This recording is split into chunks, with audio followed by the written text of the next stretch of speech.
بسم الله الرحمن الرحيم. مشاهدينا الأعزاء والحفل الكريم، السلام عليكم ورحمة الله تعالى وبركاته، وأسعد الله مساءكم بكل خير. نحييكم من هنا من أرضية ميدان الشحانية لسباقات الهجن العربية الأصيلة، حيث نتواصل مع حضراتكم ضمن فعاليات هذا السباق المحلي السادس في ثاني أيامه. برنامجنا المسائي لهذا المساء ولهذه الليلة هو عبارة عن إقامة 20 شوطا، أشواط مفتوحة، مشتريات وإنتاج. هذا هو الشوط الأول الرئيسي. يستعد مشاهدينا الأعزاء على الهواء مباشرة للانطلاق في هذه اللحظات.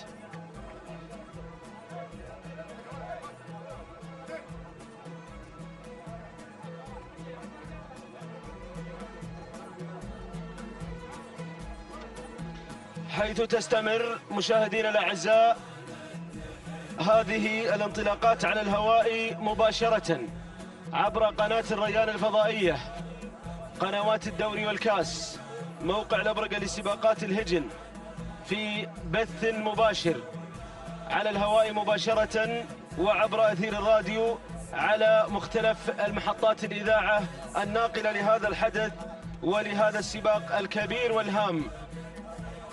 هذا هو الشوط الأول الرئيسي. يستعد مشاهدينا الأعزاء، شوط مفتوح، مشتريات وإنتاج، وهذا هو الشوط الرئيسي للحقائق. يعتبر في هذا اليوم وفي هذه الليلة من الأشواط المفتوحة. وهكذا مشاهدينا الأعزاء ينطلق هذا الشوط الأول، هذا الشوط الرئيسي. بسم الله وعلى بركة الله، بسم الله نبدأ وعليه نتوكل، ومنه سبحانه وتعالى نطلب التوفيق والسداد والنجاح لنا ولجميع المشاركين. ينطلق هذا الشوط وتعداد المشاركات فيه 27 بكرة حقة متواجدة وحاضرة في أقوى أشواط الحقائق، في قمة القمم، في أشواط ترتفع، في شوط ترتفع وتعلو فيه الهمم إلى القمم. نتمنى التوفيق والناموس لكل المشاركين مع انطلاقة هذا الشوط الأول الرئيسي. 4 كيلومترات هي المسافة الرئيسية، هي المسافة المقررة، ونتجه مباشرة إلى مقدمة الشوط. حشمة على المركز الأول تعود ملكيتها لصالح بن حمد بن مقالح مع المركز الأول، مع صدارة الشوط تنفرد بالمقدمة في أول نداء. ننتقل إلى المركز الثاني، وصلت هزامة لحسين بن علي بن حسين أبا السيقان يقدم هزامة على المركز الثاني، بينما دور المركز الثالث وصلت ملامح، تقدمت ملامح لراشد بن علي بن راشد بن كخان النابت. أول كيلو متر مقطوع من مسافة الشوط. أسيل تتقدم، عبد الله بن طويرش الوهيبي خطفت المركز الرابع، فإلى الثالث، فإلى الثاني، فإلى الأول مباشرة أسيل مع عبد الله بن طويرش الوهيبي ممثل السلطنة الدائم. المركز الثاني يصل شعار بن دلموك مع جبارة، علي بن فرج بن دلموك يقدم لنا جبارة على المركز الثاني. ملامح تتقدم على المركز الثالث. المركز الرابع تصل مغتة عبد الله بن زيد بن متعب الإجباري، بينما المركز الخامس أيضا تصل فيه الغزيل لراشد بن محمد بن نديلة. هذه نتيجتنا مشاهدينا الأعزاء أيها الحفل الكريم في هذا الشوط الأول الرئيسي. أقوى أشواط الحقائق يا مضمرين، يا ملاك، يا عمالقة، يا متابعين لمن ناموس هذا الشوط الأول الرئيسي. أرى أسماء خضبت رؤوسها بالزعفران في المهرجان الماضي، كرموها بعلامة الجودة، أراها تتواجد في هذا الشوط.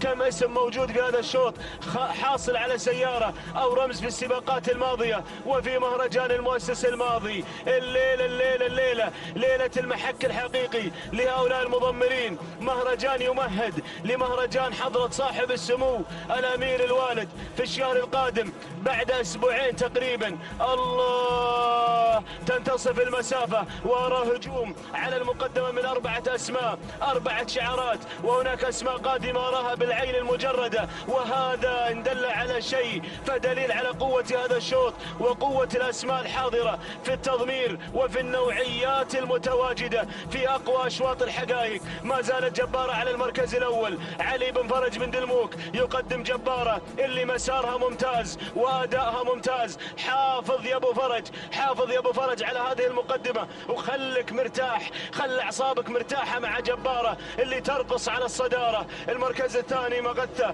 عبد الله بن زيد بن متعب الإجباري. المركز الثالث أول نداء لتحذير محمد بن حمد بن جابر بن حسين آل بريدي مع المركز الثالث خطفت الثاني، بينما المركز الرابع تصل ريم بجاش بن عمير بن بجاش بن عايض آل فهيدة. المركز الخامس الانطلاق فيه والتقدم من قبل هقوة لمحمد بن ناصر الشنجل. يصل المضمر، يصل المالك المهيب مع هقوة في هذه اللحظات، ولكن عودتنا إلى مقدمة الشوط. الله، غادرت جبارة. سلام يا جبارة سلام.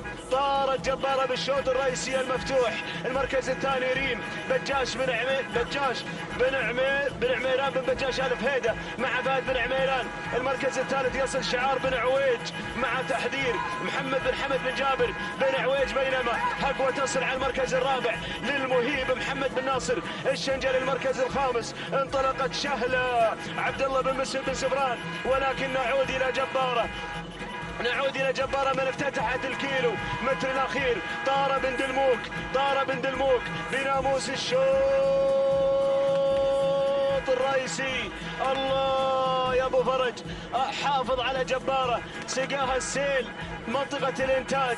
من أنتجت جبارة وأشباه جبارة؟ هذه جبارة بشعار علي بن فرج بن دلموك، شعار عرف الرموز، عرف اختطاف السيارات، عرف الانتصارات في كل الميادين، في كل المحافل الداخلية والخارجية. جبارة قفلت الشوط. خلك مرتاح يا أبو فرج. الشوط الأول الرئيسي سجلوه، دونوه، اكتبوه مع جبارة، مع علي بن فرج بن دلموك. سلام يا جبارة سلام، سلام يا جبارة سلام. تهانينا والناموس لعلي بن فرج بن دلموك بن المهيب قادم، المالك المهيب قادم. الشنجل أرى شعار الشنجل وشعار بن عميران أيضا. فهد بن عميران بن بجاش آل فهيدة مع المركز الثاني، ولكن جبارة خلاص، جبارة خلاص قفلت الشوط، بينما بن عميران قادم. يا بن دلموك دير بالك، ولكن خلاص جبارة تحاول الريم، تحاول ريم، ولكن جبارة تنتزع الشوط الأول الرئيسي. تهانينا والناموس لعلي بن فرج بن دلموك. المركز الثاني ريم بجاش بن عميران بن بجاش آل فهيدة. المركز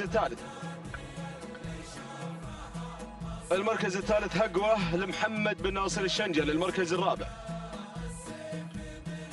الرابع ملامح لراشد بن علي بن راشد بن كخان النابت. المركز الخامس وصلت فيه أذكار لسعيد بن راشد بن عبد الله بن قرح. هذه النتيجة مشاهدينا الأعزاء للمراكز الخمسة الفائزة الأولى، بينما الجوائز النقدية القيمة حتى المركز العاشر. تهانينا والناموس لجميع ولعموم الفائزين في هذا الشوط الأول الرئيسي. شوط عبرت به جبارة وعبرت بناموس الشوط إلى عزبة علي بن فرج بن دلموك، قاطعة المسافة الشوط.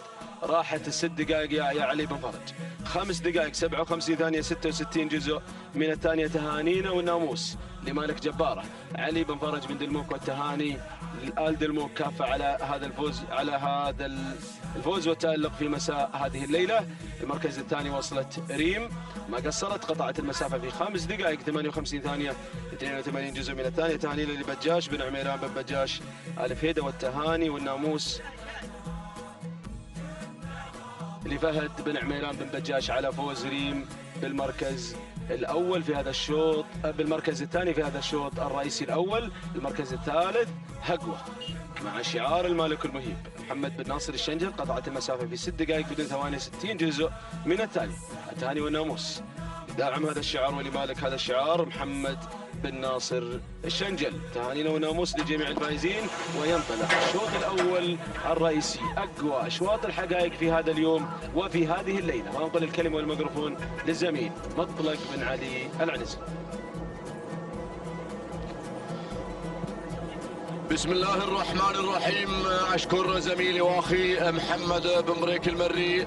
متابعينا مشاهدينا الكرام، أسعد الله مساكم جميعا بكل خير، أسعد الله مساكم بالتوفيق والناموس. عشاق الأصالة في ميدان التحدي هنا بمنطقة الشحانية، نرحب بكل المتابعين أيضا على الهواء مباشرة عبر شاشات قناة الريان وأيضا قنوات الدوري والكاس التي تنقل هذه الأحداث الرياضية المهمة هنا بمنطقة الشحانية. ننطلق على بركة الله في شوطنا الأول الرئيسي الخاص بالقعدان، بعد أن نهني مالكي جبارة بن دلموك الذي حقق الناموس مع جبارة في أول الأشواط الرئيسية. علي بن فرج بن دلموك المري خاطف في الأشواط الرئيسية أو الشوط الرئيسي في مساء هذا اليوم. لتنطلق هذه الأسماء وشعارات أبناء القبائل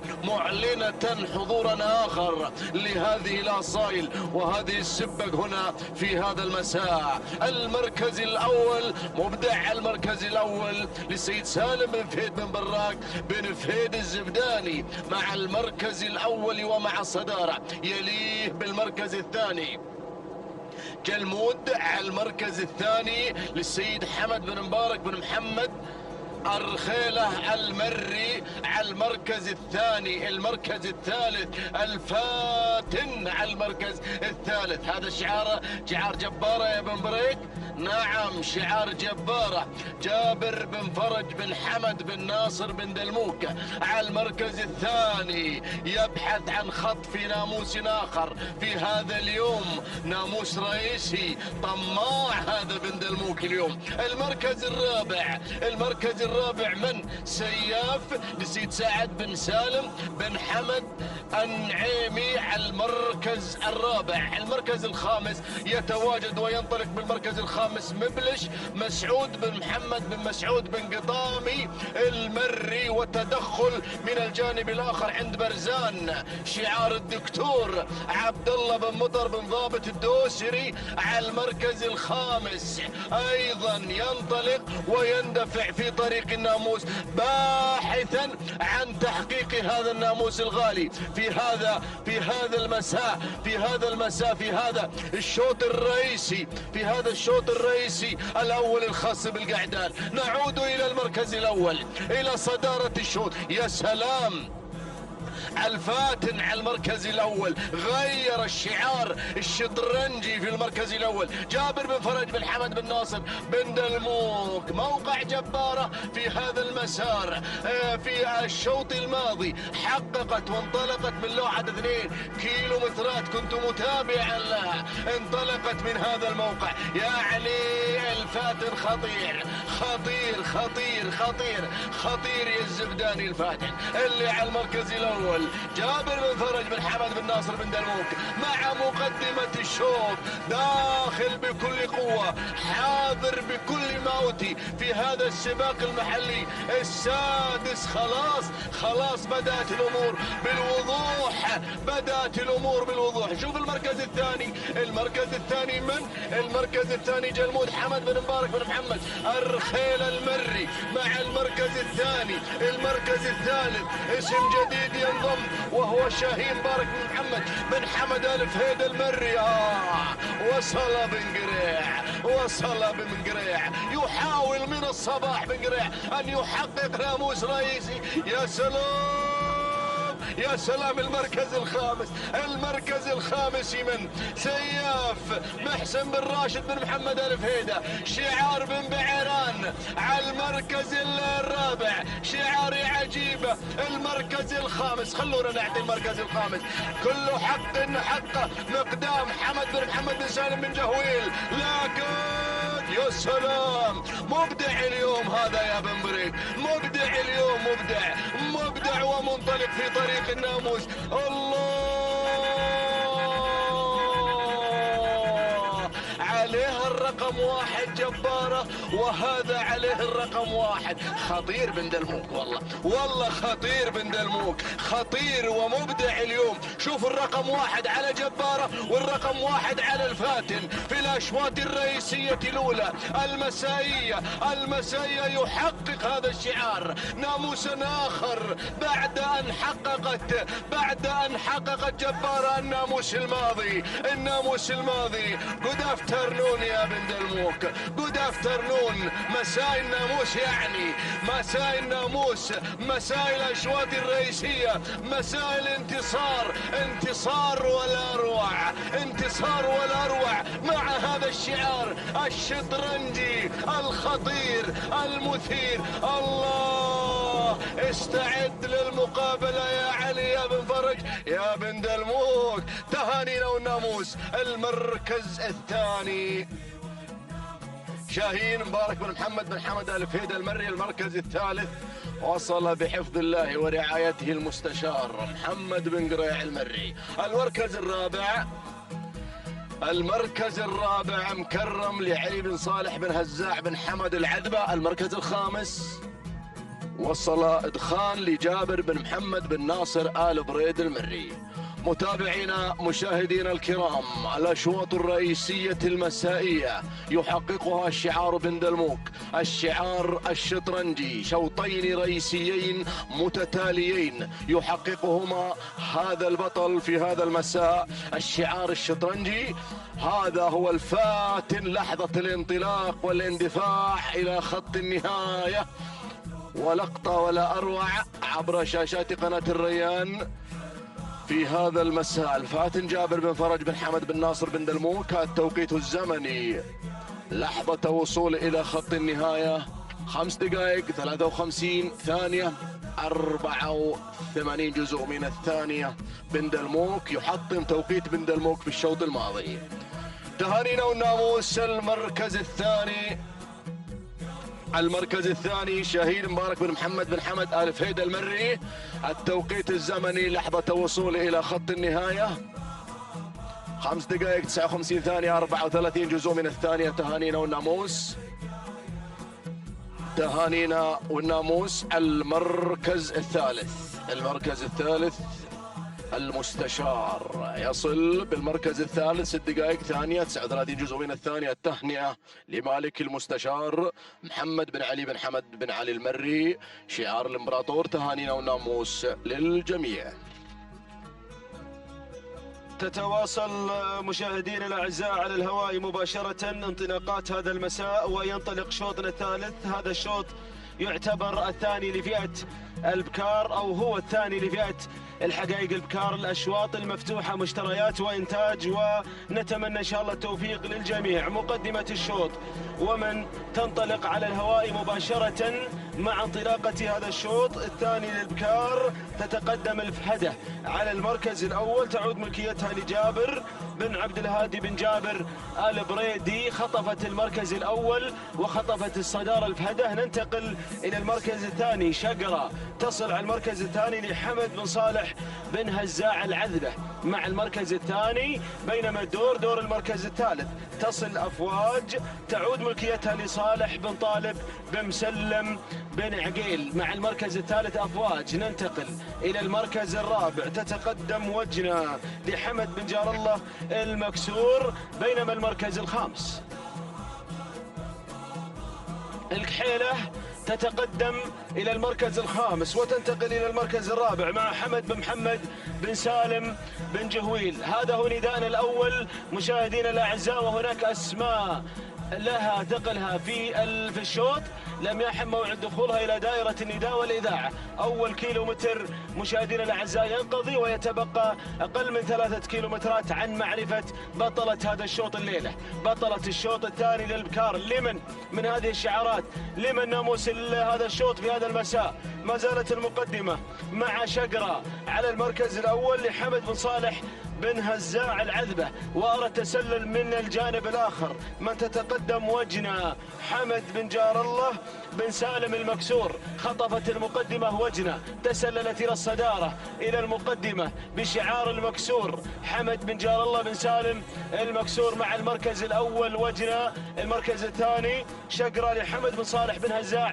العذبة، بينما الدخول من قبل أفواج صالح بن طالب بن مسلم بن عقيل تتسلل إلى المركز الثاني. المركز الثالث من الجانب الآخر وصلت الكحيلة مع حمد بن محمد بن سالم بن جهويل على المركز الثالث. المركز الرابع أول نداء للظبي لمحمد بن بخيت بن برقان بن مقالح، خطفت المركز الرابع وتقدمت إلى المركز الثالث. بينما المركز الخامس تصل رعادة لحيبس بن ناصر بن حيبس الغيثاني مع المركز الخامس. رعادة حصل دخول على رعادة وتسلل من قبل مزون لراشد بن علي بن راشد بن كخان. هذا هو نداءنا الثاني مشاهدينا الأعزاء والحفل الكريم. عودتنا إلى وجنة وإلى شعار المكسور، من تسيطر على المركز الأول على صدارة الشوط كيلوين عن خط النهاية. يا المكسور يا المكسور دير بالك وحافظ على انطلاقة وجنة. حمد بن جار الله بن سالم المكسور يقدم وجنة بهذا الشكل الممتاز، بهذا العرض الفنان في هذا الشوط الملتهب من خلال الشعارات التي أراها والأسماء الحاضرة بكل قوة. المركز الثاني الظبي لمحمد بن بخيت بن برقان بن مقالح المضمر الصارم يصل مع الظبي في هذه اللحظات. بينما المركز الثالث تصل أفواج لصالح بن طالب بن مسلم بن عقيل. بينما المركز الرابع الانطلاق على المركز الرابع وصلت في أول نداء وصلت مثايل مبارك بن عبد الله بن غنيم بن دواس الدوسري على المركز الثالث. المركز الرابع شوف لي هذه المتقدمة مزون راشد بن علي بن راشد بن كخام مع المركز الرابع. المركز الخامس تتقدم فيه وطن لهادي بن حشام بن حمد آل فطيح العجمي مع المركز الخامس. عودتنا إلى مقدمة الشوط، إلى المعركة الطاحنة على انتزاع المركز الأول. المضمر الصارم والمكسور في معركة، وجنة والظبي في معركة طاحنة على انتزاع ناموس هذا الشوط الملتهب بالشعارات وبالأسماء وبالتخطيط وبالتكتيك. العودة إلى مقدمة الشوط. الظبي تسللت الظبي مع المضمر الصارم محمد بن بخيت بن برقان بن مقالح، ولكن وجنة تفتتح الكيلومتر الأخير وتعود مرة أخرى وجنة إلى المركز الأول إلى صدارة الشوط. الله، شوف التخطيط، أشوف الضغط من قبل الظبي، تضغط على وجنة في هذه اللحظات. الظبي مع الصارم مع محمد بن بخيت بن برقان بن مقالح، ولكن وجنة تصمد بشعار المكسور، تصمد في هذه اللحظات رغم الضغوط التي أراها بالعين المجردة. بن كخان يصل يقود المنطلقين من الخلف مع المركز الثالث. يصل بن كخان مزول لراشد بن علي بن كخان المركز الرابع. وأيضا أرى الشعارات القادمة والمتسللة وطن هادي بن حشام بن حمد آل فطيح العجمي. يا سلام، حمد بن جار الله بن حسين آل بريدي يصل شعاره، يصل شعار بن جار الله حمد بن جار الله بن حسين آل بريدي مع المركز الثاني. تبدلت الأمور ولكن مزون وغيرت الوسمية. حمد بن جار الله بن حسين آل بريدي الوسمية خطفت المركز الأول، خطفت ناموس هذا الشوط مع حمد بن جار الله بن حسين آل بريدي يقدم الوسمية. سلام يا الوسمية، سلام، يستاهل بن جار الله، يستاهل هذا الفوز، يستاهل الناموس. ولكن بن كخان يحاول، مزون عادت مزون مرة أخرى. بينما المركز الثالث غبة لمحمد بن علي بن مذيب، ولكن الوسمية حمد بن جار الله بن حسين آل بريدي. سلام يا الوسمية، سلام، تهانينا والناموس لمالك الوسمية حمد بن جار الله بن حسين البريدي. المركز الثاني مزون راشد بن علي بن راشد بن كخان. المركز الثالث وصلت غبة لمحمد بن علي بن مذيب. المركز الرابع المركز الرابع وطن لهادي بن حشاب بن حمد آل فطيح العجمي. المركز الخامس مثايل لمبارك بن عبد الله بن غنيم آل دواس الدوسري. تهانينا والناموس لمالك الوسمية حمد بن جار الله بن حسين البريدي على هذا الفوز المستحق. الوسمية قطعت المسافة في 6 دقائق ثانيتين 71 جزء من الثانية. تهانينا وناموس مرة أخرى لحمد بن جار الله بن حسين البريدي. المركز الثاني وصلت مزون، ما قصرت في هذا الشوط، قدمت عرض تشكر عليه، قطعت المسافة في 6 دقائق 3 ثواني 41 جزء من الثانية. تهانينا وناموس لمالك مزون راشد بن علي بن راشد بن كخان النابت. المركز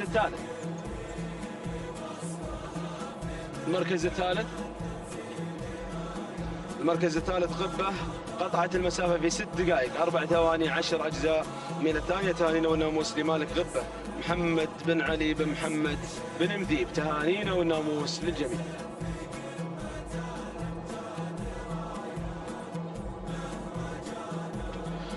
على بركة الله متابعينا مشاهدينا الكرام، تستمر منافسة ميدان الشحانية في هذا المساء الرئيسي الخاص بسن الحقائق من 4 كيلومترات في محلينا السادس في هذا اليوم الخاص بهجن أبناء القبائل وسن الحقائق. نتمنى التوفيق إن شاء الله لكل المشاركين، نتمنى التوفيق لكل الحاضرين من أبناء الخليج أيضا المشاركين بقوة هذا الموسم في ميدان التحدي. على بركة الله ننطلق مع شوطنا الرابع ضمن الأشواط المسائية، وأتواصل بالتعليق أيضا على هذا الشوط. المركز الأول لجاج عيسى بن ناصر بن عيسى بن طوار الكواري مع المركز الأول مع صدارة ومقدمة الشوط.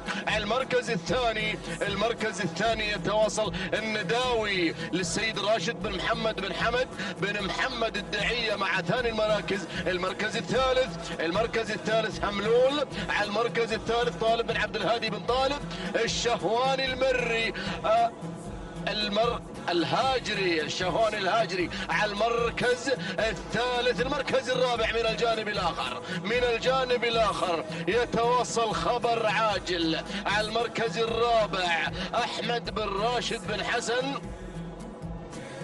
بوجسوم البدر مع المركز الرابع. المركز الخامس من العمق يتدخل الشعار الأحمر هنا وهذا ناصي. على المركز الخامس صالح بن حمد بن سالم النابت المري مع المركز الخامس. هذا نداء الأول متابعينا مشاهدينا الكرام، الإعلان الأول لهذه المجموعة التي تتكون من 5 أسماء، 5 شعارات، 5 نجوم، 5 أبطال، 5 عمالقة حاضرين في هذا اليوم في محلنا السادس ضمن هذا الموسم الموفق إن شاء الله، موسم 2019 في الشحانية غير وجوائز غير هذا الموسم وإبداع غير وحضور غير وتألق هذه الأصايل غير. يا سلام، نعود إلى المركز الأول، إلى الرقم 3، إلى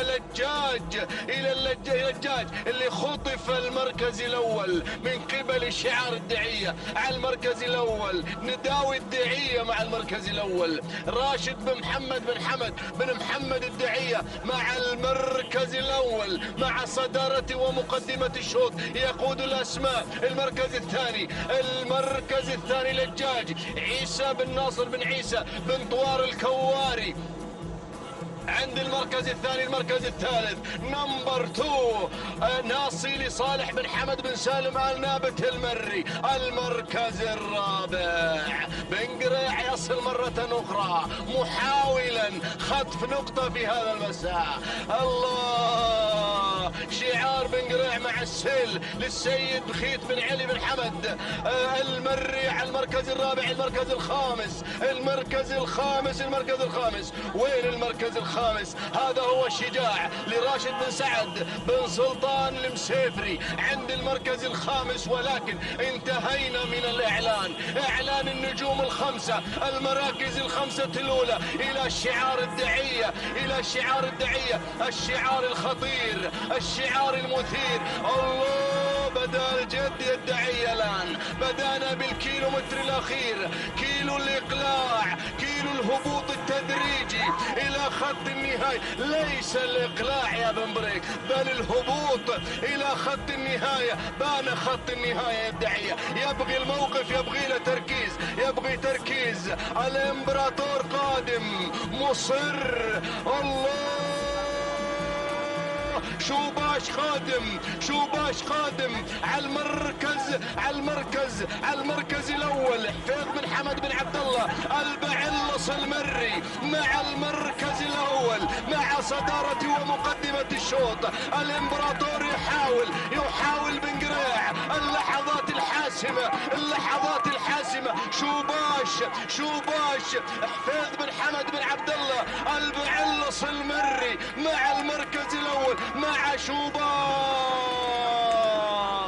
يا سلام، انطلق انطلاقة الفوز، انطلاقة ولا اروع. شوباش هذا هو، يصل بحفظ الله ورعايته الى خط النهاية معلنا الانتصار في هذا الشوط. حفيظ بن حمد بن عبد الله البعلص المري، تهانينا والناموس. المركز الثاني، هذا شعار الامبراطور اللي ما قصر. السيل خيت بن علي بن حمد بن قريع المري. المركز الثالث ناصي لصالح بن سالم او صالح بن حمد بن سالم النابت المري. المركز الرابع شجاع لراشد بن سعد بن سلطان المسيفري. المركز الخامس وصل النداوي لراشد بن محمد الدعية، تهانينا والناموس للجميع. متابعينا مشاهدينا الكرام، التوقيت الزمني لحظة وصول هذا البطل إلى خط النهاية شوباش 5 دقائق 58 ثانية 14 جزءا من الثانية. تهانينا والناموس لمالك الشوباش حفيظ بن حمد بن عبد الله البعلص المري، تهانينا والناموس. وهذا شعار الامبراطور يصل بالمركز الثاني محققا وصيفا في هذا الشوط. وهذا السيل اللي بالمركز الثاني 6 دقائق وثانية و3 أجزاء من الثانية. تهنئة للإمبراطور وتهنئة أيضا لبخيت بن علي بن حمد المري. المركز الثالث 6 دقائق وثانيتين و25 جزء من الثانية، ناصي لصالح بن حمد بن سالم النابت المري، تهانينا والناموس للجميع.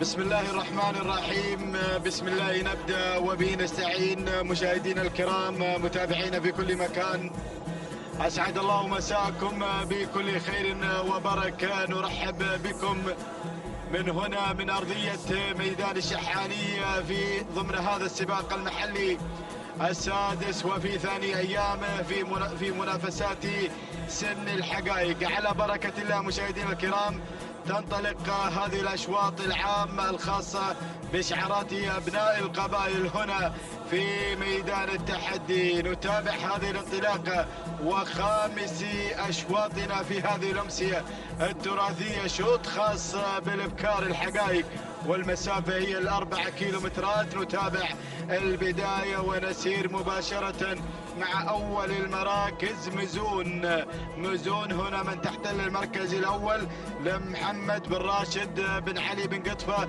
تتقدم عن البداية والصدارة، بينما أتابع لهب لجابر بن محمد بن ناصر لخن القادمة مع ثاني المراكز. بينما أتابع في هذه اللحظات هناك وصول من بن سالم النعيمي، القعدة تصل في هذه اللحظات مع ثالث المراكز، بينما القادمة جود حمد بن زيد بن راشد آل بحيح المري يتقدم مع رابع المراكز وخامس الأسماء. وتابع من الجانب الآخر هناك الاسم القادم مبشرة لصالح بن حمد بن صالح بوشريدة. هذه الأسماء مشاهدينا الكرام الخمس الأولى المتقدمة في هذا الشوط، في هذا الانطلاق، في منافسات هذه الأشواط المسائية، ولكن العودة هناك مع البداية ومزون على البداية والصدارة لمحمد بن راشد بن علي بن قطفة، يتقدم مع البداية، بينما أتابع القادمة القحدة القادمة مع هذه اللحظات. سعد بن سالم بن حمد النعيمي يتقدم شعاره، يقدم ايضا هذا الانطلاق المميز، بينما هناك من الجانب الاخر لهب لجابر بن محمد بن ناصر لخن القادم والمتقدم مع لهب في هذه اللحظات، بينما رابع الاسماء اسم جديد يتدخل هنا. وصلت جمره، وصل شعار بن مثيب، صالح بن علي بن محمد بن مثيب يتقدم مع جمره مع رابع المراكز، والحذره قادمه هنا من تنضم في هذه اللحظات مع خامس المراكز محمد بن علي بن حمد بن قريع. الله، هذه الاسماء، هذه التحديات، هذه الشعارات المتواجده مشاهدينا الكرام، ولكن مزون هناك على البدايه، تعلن السيطره، تعلن هذه البدايه، تعلن هذا الانطلاق الممتاز على البدايه. مزون محمد بن راشد بن قطفة يتقدم مع اول المراكز، ينطلق بشعاره المميز، يقدم مزون هنا مع البدايه والصداره، ولكن شعار النعيمي القادم مع القحدة القادمة في هذه اللحظات. سعد بن سالم بن حمد الهول النعيمي، الله، ولكن شوف التقدم، شوف الأسماء القادمة، الحذرة قادمة، شعار بن قريح هنا يتقدم مع الحذرة، ووصول من وعد جابر بن دغيم بن مطلق الهاجري يصل مع هذه اللحظات. الله، الأسماء قادمة، الشعارات، وبن مثيب هناك يتقدم مع جمرة، ومن الجانب الآخر أتابع التقدم، وصول من لهب جابر بن محمد بن ناصر لخن. الله، الكيلومتر الأخير نفتتح أبوابه مع مزون على الصدارة، قائدة أيضا لزمام الأمور. مزون مع البداية، الله، ركز يا بن قطفة مع هذا الانطلاق، مع هذا التحدي. مزون على البداية محمد بن راشد بن علي بن قطفة، ولكن الله، شعار النعيمي يقدم أيضا الأداء، يقدم التحدي هنا مع القحدة. سعد بن سالم بن حمد الهولي النعيمي، وهنا بن قريع يصل مع الحذرة محمد بن علي بن حمد بن علي بن قريع، ولكن أتابع القادمة. وصلت وعد جابر بن دغيب بن مطلق الهاجري. الله يا الأسماء، الله يا التحديات، وهناك أتابع وصول من أوامر لمبارك بن محمد بن قطامي، ولكن أعود مع الشعار النعيمي، يغير على الصدارة، يغادر في هذه اللحظات. الله، القحدة على البداية، على الصدارة. سعد بن سالم بن حمد الهولي النعيمي مع القحدة، ولكن بن قريع الله، الحذرة، حذاري من الحذرة. القحدة مع الصدارة، غادرت بناموس هذا الشوط. مشكور يا النعيمي، مشكور على هذا الأداء، هذا الانتصار الممتاز. هناك الجماهير والحضور المميز هنا مع القحدة، تهانينا والناموس لسعد بن سالم بن حمد الهولي النعيمي على هذا الفوز والانتصار. ثاني المراكز وصلت الحذرة محمد بن علي بن حمد بن علي المري. ثالث المراكز كان الوصول مشاهدينا الكرام من وعد جابر بن دغيم بمطلق الهاجري. رابع المراكز وصلت أوامر مبارك بن محمد بن قطامي الفهيد المري. وخامس المراكز وصلت مشاهدينا الكرام مزون محمد بن راشد بن علي بن قطفة. هكذا كانت النتيجة مشاهدينا الكرام. تابعنا القحدة، من استطاعت أن تخطف ناموس هذا الشوط وتهدي النعيمي ناموس مستحق ومميز في هذا المساء ب5 دقائق 59 ثانية 77 جزء من الثاني. تهانينا والناموس لسعد بن سالم بن حمد الهولي النعيمي على هذا الفوز والانتصار. ثاني المراكز وصلت الحذرة ب6 دقائق وثانية و6 أجزاء من الثانية لمالك الحذرة محمد بن علي بن حمد بن قريع، بينما وصلت في ثالث المراكز وعد ب6 دقائق وثانيتين و4 أجزاء من الثانية لجابر بن دغيب بن مطلق الهاجري. تهانينا والناموس للجميع. بسم الله الرحمن الرحيم. مشاهدينا ومستمعينا في كل مكان، أهلا ومرحبا بحضراتكم في هذا المساء من أرضية ميدان الشحانية، ميدان التحدي. نرحب بكم على الهواء مباشرة على قناة الريان الفضائية الناقلة لهذا الحدث الكبير ولهذه السباقات التي تكون هنا دائما وحاضرة على أرضية ميدان الشحانية. أهلا ومرحبا بالجميع. هذه هي أمسيات وتحديات هذه الأشواط العامة، بدأناها وها نحن نصل وإياكم إلى شوطنا السادس. نهني جميع الإخوة الفائزين معنا في الأشواط الماضية، وهذه هي انطلاقة شوطنا السادس بتوفيق من الله وأيضا بالجهود المبذولة من قبل اللجنة المنظمة لسباقات الهجن. نبدأ مشاهدينا الكرام مع هذا الشوط السادس ونتعرف على هذه المراكز الخمسة الأولى المسموح لنا بالنداء لها والإذاعة عليها. نبدأ مع المركز الأول الكوس. من يحتل المركز الأول في هذا الشوط السادس المخصص للحقائق القعدان. تعود ملكية الكوس لحمد بن سالم بن سعد النابت المري. ننتقل للمركز الثاني، ومن يتواجد على ثاني المراكز من الجانب الأيمن الوصول من الريان على شاشة قناة الريان بثا حيا مباشرا. مبارك بن عبد الله بن غنيم آل دواس الدوسري من يمتلك الريان. من يحتل المركز الثاني غير محتل المركز الأول. ننتقل للمركز الثالث، الوصول والتقدم من الدرع راشد بن دايل بن سيف بن دايل النعيمي. من يحتل المركز الثالث. ننتقل للمركز الرابع، الوصول والتقدم هنا من جلمود علي بن عبد الهادي بن سالم بن تويم المري. أما المركز الرابع فهو هنا المركز الخامس، يتقدم هنا الجذاب لصالح بن مسفر بن صالح آل سفران. هذا هو نداءنا الأول للمراكز الخمسة الأولى، أتممناه على مسامعكم وعلى حضراتكم. نعود إلى مقدمة هذا الشوط.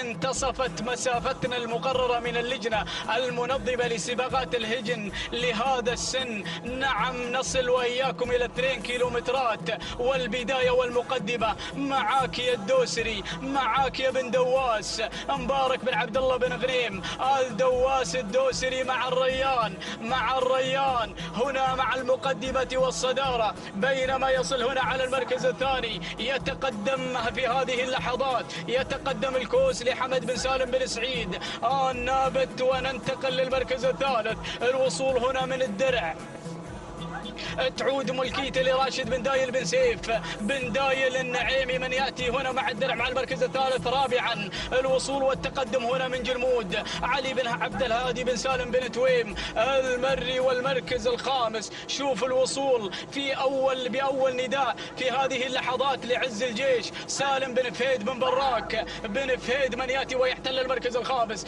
هذه نتيجتنا. نعود إلى مقدمة الشوط. نصل وإياكم مشاهدينا الأفاضل أيها الإخوة إلى لائحة 1200 متر الأخيرة. يا من يريد الناموس، يا من يريد نقطة في هذا المحلي السادس في هذا السباق. نعم أيها الإخوة، ومع مرحلتنا الأولى فليلحق بركب المقدمة. يلحق هنا بركب المقدمة. معاك يا بن دواس الكيلو الأخير الصدارة مشاهدينا الكرام مع الريان. شوف القدوم، شوف الوصول في هذه اللحظة. عز الجيش يصل، عز الجيش رافع راية التهديد يا بن دواس هنا على مستوى المركز الثاني. الوصول هنا مع سالم بن فهيد بن براك بن فهيد. وعلى المركز الثالث يصل الكوس لحمد بن سالم بن سعد النابت. المركز الرابع يصل هنا جلمود علي بن عبد الهادي بن سالم بن تويم. ولكن نعود إلى المقدمة، نعود إلى الدوسري. معك يا راعي الريان، معك يا راعي الريان. الله على شاشة الريان ننقل لك السلامات، ولكن للحديث بقية. الله، يا سلام يا سلام يا سلام. شوف التغيير، شوف الأمور اللي اختلط بعضها ببعض. هنا 300 متر الأخيرة ترحب بقدوم عز الجيش. معك يا بن براك سالم بن فهيد بن براك بن فهيد. الله يا الزبداني. الله، هذا هو عز الجيش، ينطلق بسرعة كبيرة هنا نحو المقدمة ونحو خط النهاية. هذه هي 100 متر الأخيرة، ترحب بقدومه ووصوله، ونقول سلام يا عز الجيش، سلام يا بن براك، سلامنا وتحياتنا لمالك عز الجيش سالم بن فهيد بن براك بن فهيد المري. المركز الثاني يصل جلمود لعلي بن عبد الهادي بن سالم بن تويم. المركز الثالث يصل الريان لمبارك بن عبد الله بن غنيم آل دواس الدوسري. اما المركز الرابع يصل الكوس لحمد بن سالم بن سعد النابت المري. المركز الخامس يصل الحذر لسعيد بن عبيد بن سعيد بن رشدان. هذه النتيجة مشاهدينا ومستمعينا الأفاضل لهذا الشوط. حضر هنا عز الجيش قاطع مسافة هذا الشوط، متوجا بناموس الشوط بكل جدارة واستحقاق، قاطع المسافة في 5 دقائق 55 ثانية 41 جزءا من الثانية.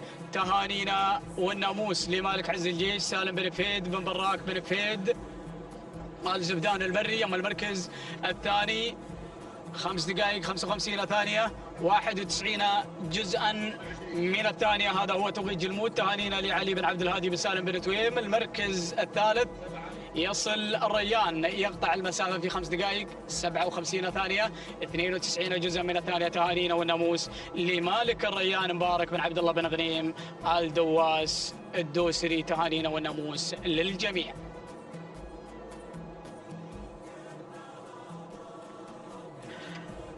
التواصل مستمر مشاهدينا الكرام، متابعينا في كل مكان. هكذا تكون الانطلاقات والمنافسات هنا على أرضية ميدان الشحانية. على بركة الله ينطلق سابع أشواط هذه الأمسية، شوط خاص بالإبكار الحقائق. نبدأ ونتابع البداية، نتابع أول المراكز هنا والصدارة مع عذبة محمد بن حمد بن عيسى المناعي هنا يتقدم مع أول المراكز، بينما التغيير في هذه اللحظات من سليل محمد بن عبد الله بن علي الفهيدة يتقدم مع البداية والصدارة، بينما أتابع ثاني الأسماء. وصلت مراسيل محمد بن سالم بن جهويل يتقدم مع مراسيل مع ثاني المراكز، بينما القادمة هناك من الجانب الآخر هول علي بن سالم بن فهيد الزبدان المري يتقدم مع هول مع ثالث المراكز. هناك من الجانب الآخر أتابع شعار البطين كرارة لعلي بن عبد الله بن علي الفهيد المري هنا يقدم كرارة مع رابع المراكز. وخامس الأسماء وصول من الشايبة محمد بن علي بن حمد المري مع خامس المراكز. هكذا النداء مشاهدينا الكرام لمراكزنا الخمس الأولى المنطلقة في هذا الشوط، ولكن العودة هناك مع البداية يا بن جهويل دائما هناك، والصدارة مراسيل محمد بن سالم بن محمد بن جهويل مع أول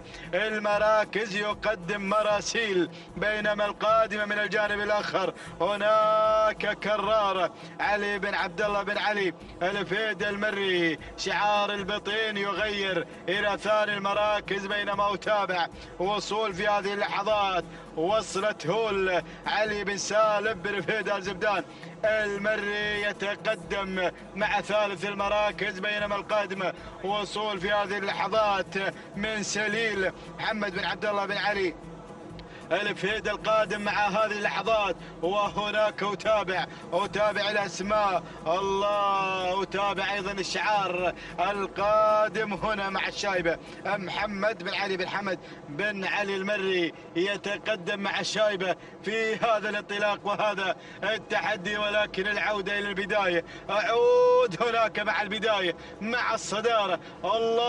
الله يا مقدمة الشوط، هنا أتابع كرارة كرارة في هذا الكر والفر، كرارة على الصدارة، كرارة لعلي بن عبد الله بن علي الفهيد المري. الله هنا مع البداية والصدارة، ولكن الزبداني يتابع هول القادمة مع ثاني المراكز علي بن سالم بن فهيد الزبداني المري. هول وكرارة في انطلاق ثنائي، ولكن هناك سليل محمد بن عبد الله بن علي الفهيد قادمة مع ثالث المراكز. ولكن شوف الاسماء، شوف الاسم القادم. وصلت نوايد عبد المحسن بن محمد بن حزام بن ديله، يصل بن ديله يشكل الخطر. وهنا بشاير، الله النعيمي وصل النعيمي هنا. ناصر بن سالم بن حمد النعيمي القادم في هذه اللحظات مع بشاير. وصلت الاسماء مع الكيلومتر الاخير. الزبداني ناوي له علنية يقدم هنا هول على البداية. حرك وروح. الله هول مع الصدارة مع مقدمة الشوط علي بن سالم بن فهيد الزبداني المري يقدم هول مع البداية. وهناك كرارة علي بن عبد الله البطين. الله الله الله الله. ولكن نتابع هناك وصول من الاسماء. عاد بن جهويل، عاد مع مراسيل محمد بن سالم بن جهويل هنا قادم مع هذه اللحظات. وهنا وصول القادمة في هذه اللحظات. وصل إشعار عبد الله بن حمد بن طويل الشلهيبي. الله. وهنا ايضا سليل محمد بن عبد الله الفهيد قادم. ولكن اعود مع الزبداني غادر بناموس هذا الشوط مع هول على مقدمة الشوط. هول لعلي بن سالم بن فهيد الزبداني المري. هناك الجماهير، هناك المتابعين مع هول، مع الانتصار، مع الفوز. مشكور يا الزبداني، مشكور على هذا الاداء هنا مع هول. تهانينا والناموس لعلي بن سالم بن فهيد الزبداني المري على فوز هول وانتصارها في هذا الشوط. ثاني المراكز وصلت كرارة علي بن عبد الله بن علي الفهيد المري. ثالث المراكز كان الوصول من سليل محمد بن عبد الله بن علي الفهيد. ورابع المراكز كان الوصول مشاهدينا الكرام من ندى سعيد بن عبيد بن سعيد بن رشدان. وخامسا وصلت في خامس المراكز المايدية جاسم بن حمد بن خليفة العطية. هكذا كانت النتيجة مشاهدينا الكرام. تابعنا المنافسة، تابعنا التحدي، وحضرت هول لتنتصر في هذا الشوط وتهدي الزبدان ناموس مستحق. نتابع من خلال الإعادة والثانية لعلي بن سالم بن فهيد الزبدان المري. هنا مع لحظات الوصول والتوقيت الزمني 5 دقائق 55 ثانية 93 جزء من الثانية. تهانينا والناموس لعلي بن سالم بن فهيد الزبدان المري على هذا الفوز والانتصار. ثاني المراكز وصلت كرارة مشاهدينا الكرام ب5 دقائق 56 ثانية 69 جزء من الثانية لعلي بن عبد الله بن علي الفهيد المري. بينما وصلت في ثالث المراكز سليل، وصلت سليل ب5 دقائق 58 ثانية و11 جزء من الثانية. توقيت سليل صاحبة المركز الثالث الثانية لمحمد بن عبد الله بن علي الفهيد. تهانينا والناموس للجميع. متواصلين أيها الإخوة المتابعون في كل مكان. هذا هو شوطنا الثامن يعطى له إشارة البداية قبل لحظات، ونتواصل بإذن الله تعالى مع حضراتكم مع شوطنا الثامن المخصص للحقائق القعدان من مسافة 4 كيلو متر. هذه هي مسافة هذا السن المقررة من اللجنة المنظمة لسباقات الهجن لهذا المحلي السادس. نبدأ مع المقدمة مشاهدينا الكرام ونتعرف مع هذه الأسماء وهذه الشعارات التي توافدت من دول مجلس التعاون الخليجي ليكون لها حضور وبصمة هنا على أرضية ميدان الشحانية.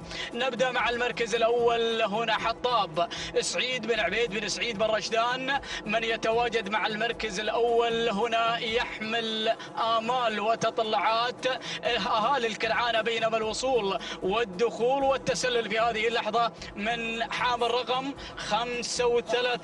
هذا هو مغادر لعلي بن محمد بن جار الله الآن نابت من يتقدم في هذه اللحظة ويغير من المركز الثاني إلى المركز الأول المركز الثالث. يصل معزز المبارك بن عبد الله بن غنيم آل دواس الدوسري من يحتل المركز الثالث المركز الرابع. شوف الوصول والتقدم هنا من الحصان سعد بن محمد بن سالم بن جهويل، وعلى المركز الخامس من الجانب الأيمن يتسلل هنا ويتدخل شديد مبارك بن عبد الهادي بن محمد بن مبارك بن نايفة من يأتي ويغير إلى المركز الخامس. هذه نتيجتنا، هذه النتيجة. نعود مشاهدينا الكرام بعد نداءنا الأول للمراكز الخمسة المتقدمة. نعود مع بن رشدان اللي راح مناك من يمين ما شاء الله. هذا بن رشدان مع المركز الأول، ولكن شوف الدخول، شوف الحصان يغير في هذه اللحظات مع شعار بن جهويل سعد بن محمد بن سالم بن جهويل. غير مجريات المقدمة بينما يصل بالنايفة من الجانب الأيمن. هنا يراقب الموقف بكل حذر واقتدار. هذا هو بالنايفة من الجانب الأيمن يتقدم في هذه اللحظات مع شديد مبارك بن عبد الهادي بن محمد بن نايفة الهاجري. وعلى المركز الثالث يتراجع هنا قليلا حطاب سعيد بن عبيد بن سعيد بن رشدان من يحتل المركز الثالث المركز الرابع. الوصول والتقدم من معزز مبارك بن عبد الله بن غنيم آل دواس الدوسري. وعلى المركز الخامس ناخذ المركز الخامس. من يحتل المركز الخامس؟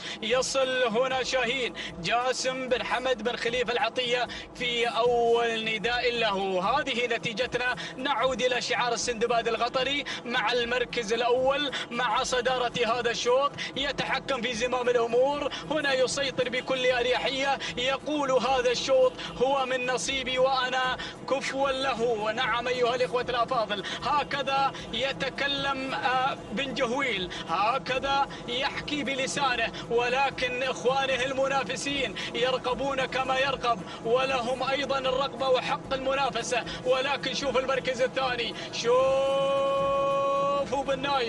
بالنايفة هنا يرفع راية التهديد، يتسلل في هذه اللحظات، يتقدم بكل قوة. هذا هو بالنايفة. ولكن شوف العطية، شوفوا شعار منصور السيف عبد الله بن علي بن عبد الله العطية يتسلل مع السيف على المركز الثاني والمركز الثالث. يتراجع قليلا بالنايفة مع شديد مبارك بن عبد الهادي بن محمد بن نايفة، وبنقول 1200 على خط النهاية. شوف الشعارات التي كلها اختلط بعضها ببعض. ولكن نعود إلى مقدمة هذا الشوط، نعود إلى هنا إلى شعار العطية يحتل المركز الأول. الله، هذا هو شعار العطية، شعار منصور مع المركز الأول مع مقدمة هذا الشوط. السيف عبد الله بن علي بن عبد الله العطية مع المركز الأول مع الصدارة. ولكن شوف الدخول، شوف التسلل مع 800 متر الأخيرة. عز لراشد بن عبد الله بن عبد الله المغرز من يحتل المركز الثاني. ولكن من الجانب الأيمن يعود بن رشدان مع حطاب، وأيضا يصل هنا شعار بن دلموك، شعار الأشواط الرئيسية في هذا المساء. ولكن نعود إلى مقدمة هذا الشوط. الله يا سلام، العطية مع المركز الأول مع مقدمة هذا الشوط. هذا هو مشاهدينا الأفاضل السيف. ولكن من الجانب الأيمن عز والسيف وعز. ولكن السيف يضرب بيد من حديد. هذا هو السيف مشاهدينا الكرام، يتألق. ولكن يعود عز يعود مع المغرز من الجانب الأيمن، يعود مع عز. ولكن العطية مع السيف هو الأقرب للناموس. الله، شعار الشوط الأول للفترة الصباحية. الله يسعد مساك يا العطية، وسلام وتحية واحترام لك يا مالك السيف عبد الله بن علي بن عبد الله العطية على فوز السيف وتحقيق بناموس هذا الشوط. المركز الثاني يصل عز راشد بن عبد الله بن عبد الله المغرز. أما المركز الثالث يصل على المركز الثالث شاهين لعلي بن محمد بن حمد بن قبعان. المركز الرابع الوصول الفايز هو صاحب المركز الرابع علي بن فرج بن حمد بن دلموك. المركز الخامس حطاب بن سعيد بن عبيد بن سعيد بن رشدان. هكذا كانت نتيجة شوطنا المنقضي وهو الشوط الثامن. ناخذ التوقيت الزمني ولحظة وصول السيف، قاطع المسافة في 5 دقائق 57 ثانية 80 جزء من الثانية. تهانينا والناموس لمالك السيف عبد الله بن علي بن عبد الله العطية. أما المركز الثاني فيصل العز يقطع المسافة في 5 دقائق 58 ثانية 14 جزء من الثانية. تهانينا والناموس لراشد بن عبد الله المغرز. أما المركز الثالث 6 دقائق وبدون أي ثانية و75 جزء من الثانية. تهانينا والناموس لمالك شاهين علي بن محمد بن حمد بن قبعان. تهانينا والناموس لجميع الإخوة الفائزين.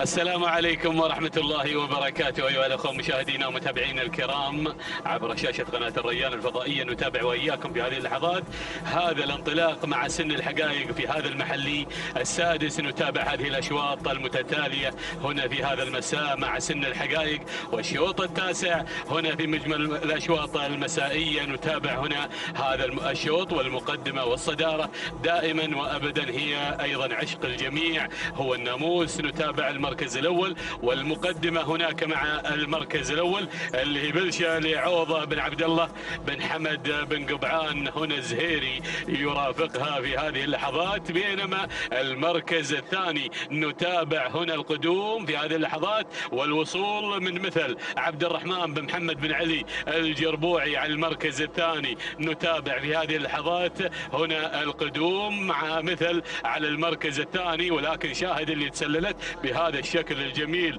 ما شاء الله تبارك الله من الظبي براك بن فهيد بن علي آل زبدان. هنا ايضا بن براك يا سلام قادم في هذه اللحظات بهذا الانطلاق مع هذه البكرة الظبي. بينما المركز الرابع نتابع المركز الرابع والقدوم من مرموقة محمد بن عبد الهادي بن علي الغيثاني على المركز الرابع. المركز الخامس شاهد القادمة مهمة لراكان بن حزام بن محمد بن راشد المري مع المركز الخامس. هذه النتيجة للخمس المراكز الأولى، المنطلقة والمندفعة. وبنعود هنا إلى بن قبعان يا سلام يا بن قبعان مع المقدمة والصدارة. نشاهد بلشة لعوضة بن عبد الله بن حمد القبعان على المركز الأول، على المقدمة، على الصدارة كما شاهدنا. هذا الشعار نار على علم يا بن قبعان هنا متواجد في المقدمة وفي الصدارة. نتابع دائما وأبدا. بينما المركز الثاني الظبي قادمة بكل قوة بانطلاقتها هنا لبراك بن فهيد بن علي آل زبدان، ولكن شاهد القادمة، شاهد اللي بدأت تتسلل من خامس المراكز إلى المركز الثاني مباشرة. نتابع مهمة لراكان بن حزام بن محمد بن راشد المري غيرت على المركز الثاني وفي طريقها إلى مقدمة الشوط. بينما المركز الثالث نتابع القادمة هنا في هذه اللحظات مرموقة لمحمد بن عبد الهادي بن علي الغيثاني مع المركز الثالث. هذه اللحظات المركز الرابع الظبي. المركز الخامس نتابع أوزان علي بن حمد بن عبد الله بن شعيل المري قادم مع المركز الخامس هذه اللحظات. وهنا نتابع هذا الانطلاق. بينما أرى الوصول هناك في هذه اللحظات مع اللي واصله اللي هي أيضا هناك سيوف لجابر بن دغيم بن مطلق الهاجري. ولكن نعود إلى المقدمة وإلى الصدارة. يا سلام الله على هذا الانطلاق يا مهمة في مهمتها الجميلة بانطلاقها إلى المركز الأول، إلى التحدي، إلى المنافسة. يا راعي مهمة هناك في مقدمة الشوط. نبغي أداء وتميز ونبغي ايضا لفت للانظار بالتوقيت الزمني يا راعي مهمه اللي بالمركز الاول راكان بن حزام بن محمد بن راشد المري 1500 متر نهائي، 1500 متر على الفوز هنا مع مهمه على المركز الاول، بينما المركز الثاني بدات تشكل الخطر الاكبر مع المركز الثاني مرموقه محمد بن عبد الهادي بن علي الغيثاني المري مع المركز الثاني. المركز الثالث نتابع هناك وصول من الظبي براك بن فهيد بن علي زبدان اوزان بن شعيل قادمه، يا سلام. مع المركز الرابع نتابع هناك اوزان علي بن حمد بن عبد الله ال شعيل على المركز الرابع. المركز الخامس شعار ايضا هنا بصرير مثل عبد الرحمن بن محمد بن علي الجربوعي، وصول جديد. شوفوا اللي قادمه، شوفوا هذا شعار يحمل ايضا الكثير والكثير. الله يا البرقة، سعيد بن بطي الزعبي قادم مع البرقة على المركز الخامس. ايضا هناك اسماء قادمة، هناك اسم ينضم الينا في هذه اللحظات بوصول جديد من ايل لسالم بن حمد بن محمد بن بخيت بن هديف قادم في هذه اللحظات. ايضا وصول اخر هناك مع فرض لناصر بن مسلم بن سالم النابت المري. ولكن نعود الى المقدمة، الى مهمة يا مهمة على المركز الاول راكان بن حزام بن محمد بن راشد المري. ولكن شوفوا القادمة الله يا ايل ايضا قادمة في هذه اللحظات. آيل على المركز الثاني، بينما المركز الثالث الوصول في هذه اللحظات هنا شعار بن مسلم ايضا قادم في هذه اللحظات مع فرض ناصر بن مسلم بن سالم النابت المري قادم بكل قوة. هناك ايضا شعار بن بطي مع البرقة. ولكن الله آيل على المركز الاول على المقدمة. ولكن فرض قادمة آيل وفرض. يا سلام الله يا بن مسلم خطفها ايضا بالنابت. سلام يا راعي. فرض هي من تفرض نفسها في هذا الشوط مع 100 متر الاخيره. بن سلم ايضا لناصر بن مسلم بن سالم النابت المري. سلام وتحيه واحترام على هذا الفوز مع فرض اللي انتزعت هذا الناموس. المركز الثاني ايل لسالم بن حمد بن محمد بن بخيت بن هديب. المركز الثالث البرقة سعيد بن بطي الزعبي. المركز الرابع وصلت مهمة راكان بن حزام بن محمد بن راشد المري. المركز الخامس الضبي براك بن فهيد بن علي الزبدان المري. شاهدنا اللي فاجأتنا في الامتار الاخيره وذهبت بالسلامات الى عزبه مالكها. سلام وتحيه واحترام لهذا شعار ايضا هنا ايضا بالنابت مسلم اللي انتزع مع فرض. هي اخر اسم سجل بالكشف ولكنها من انتزعت الناموس. السلام على هذا الاداء يا فرض. 5 دقائق 54 ثانيه 93 جزء من الثانيه. تهانينا لمالك فرض ناصر بن مسلم بن سالم النابت المري. المركز الثاني وصلت آيل هنا على المركز الثاني توقيتها 5 دقائق 55 ثانية و99 جزء من الثانية. تهانينا لمالك آيل سالم بن حمد بن محمد بن بخيت بن هديب المري. المركز الثالث وصلت البرقة توقيتها 5 دقائق 57 ثانية و51 جزء من الثانية. تهانينا لسعيد بن بطي بن محمد الزعبي المري. نشاهد في هذه اللحظات انطلاقة هذا الشوط وشوطنا العاشر. نتابع وإياكم هذا الاندفاع المسائي. يا سلام يا هذا الشوط. الشوط العاشر مخصص للقعدان الحقائق. هنا المسافة هي 4 كيلومترات. نتابع المقدمة مباشرة هنا مع المركز الأول رعد إبراهيم بن زيد بن راشد البحيح المري. بينما أرى التسلل من الجانب الأيمن في هذه اللحظات هياض حفيظ بن حمد بن عبد الله البعلص المري من سجل نقطة في هذا المساء. نتابع في هذه اللحظات ينطلق ويندفع في هذا ايضا الشوط على المقدمه. بينما المركز الثالث نتابع هنا القدوم من نسناس محمد بن زعل بن سيف بن دايل النعيمي قادم في هذه اللحظات مع المركز الثاني في هذه اللحظات مع نسناس. المركز الرابع نتابع هنا القدوم مع عون علي بن حسين بن علي الجربوعي على المركز الرابع هنا في هذه اللحظات. المركز الخامس نتابع المركز الخامس مبلش علي بن عبد الله بن علي المري على المركز الخامس في هذه اللحظات. نتابع هنا هذا الانطلاق والاندفاع مع المركز الخامس، نتابع هذه اللحظات ولكن بنعود إلى المقدمة. يا سلام يا سلام، الله الله الله على التحدي والمنافسة في هذا المساء الجميل، مساء ولا أروع مع سن الحقائق. نتابع وإياكم في هذه اللحظات.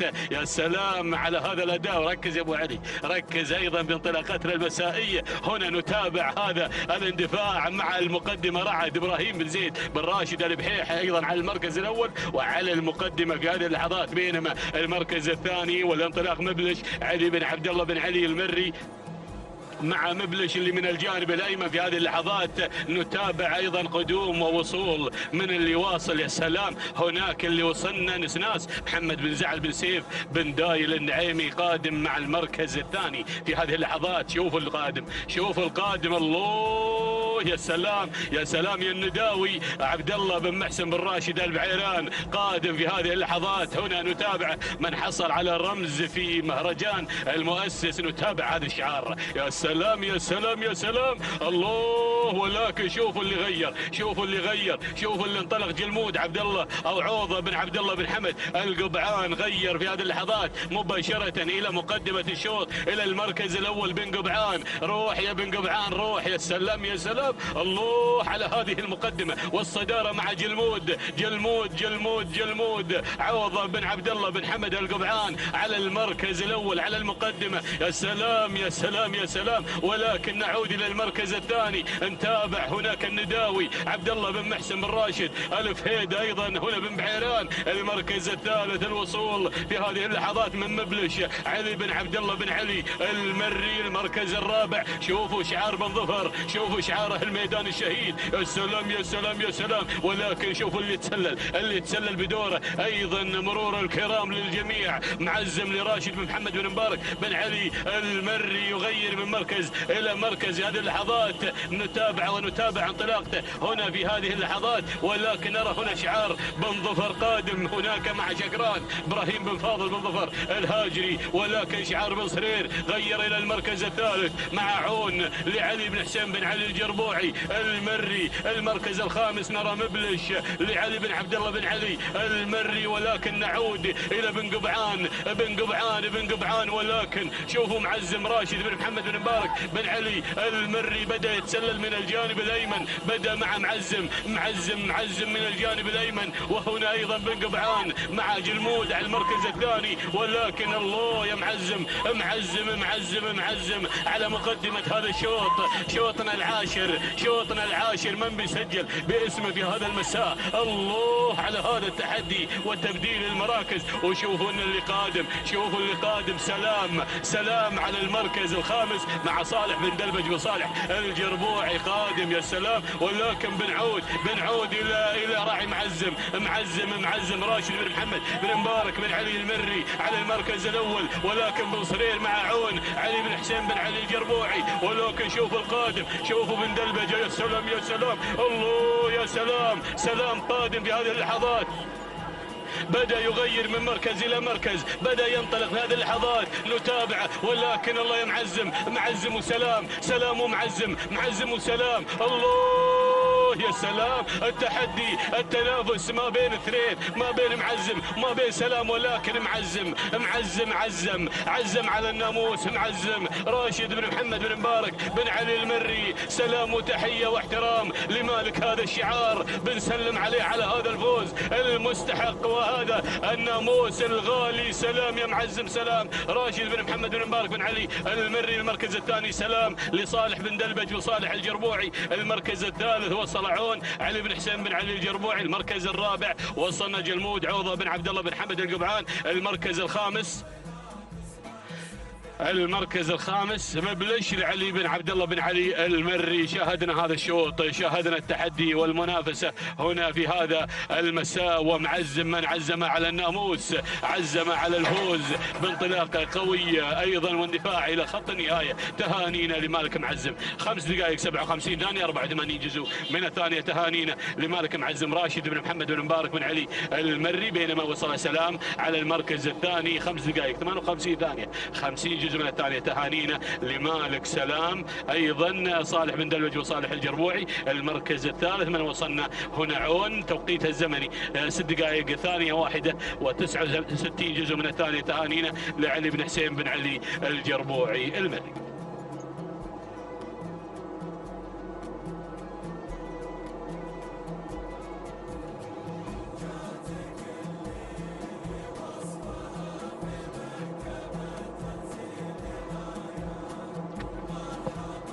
بسم الله الرحمن الرحيم، بسم الله وعلى بركة الله. مشاهدينا الكرام، متابعينا في كل مكان، انطلق على بركة الله وتوفيقه الشوط 11 من أشواطنا في هذا المساء في منافسات سباق المحلي السادس. مع هذه الفترة المسائية نتابع تحديات سن الحقائق مع ال4 كيلومترات وهذه الأجواء الرياضية المميزة على ميدان شحانية لسباقات الهجن. يسير هذا الشوط بجديد الإثارة والتحدي يحمل لنا فئة الابكار مع سن الحقائق. وفي هذه الفترة المسائية نتابع منافسات كبيرة مع شعارات أبناء القبائل. نتابع مسار هذا الشوط، نبدأ مع المقدمة ومع الصدارة على المركز الأول وتحديات البداية الشاهينية لراشد بن علي بن مبارك آل بريص المري الذي يقدم الشاهينية في المركز الأول وصدارة هذا الشوط. تلتها على ثاني المراكز. تابع التقدم في هذه اللحظات من شعار بن دلموك اللي يقدم شقة حمد بن صالح بن حمد بن ناصر بن دلموك، يقدم شعاره الشطرنجي على ثاني المراكز من خلال تقدم شقة. وفي المركز نعم شعار الأشواط الرئيسية اللي تابعناه من خلال انطلاقات هذا المساء الجميل يا مخرجنا يا بن خزينة. تابع المركز الثالث وشوف الأسماء القادمة في تحديات ومنافسات هذا الشوط. الاسم القادم هذه مشاهدينا منارة قادمة في هذا التحدي، راشد بن علي بن محمد آل نشيرة المري الذي يقدم منارة على المركز الثالث. ومن الجانب الآخر أتابع الأسماء المتقدمة. شوف ميمنة الميدان تحمل تواجد منقية حمد بن حزام بن راشد بن عبد الله بن قرح. وفي المركز الخامس من عمق الميدان أرصد التواجد والانطلاق والتحدي الجميل من تقدم بلشة. هذه بلشة لحمد بن عويضة بن علي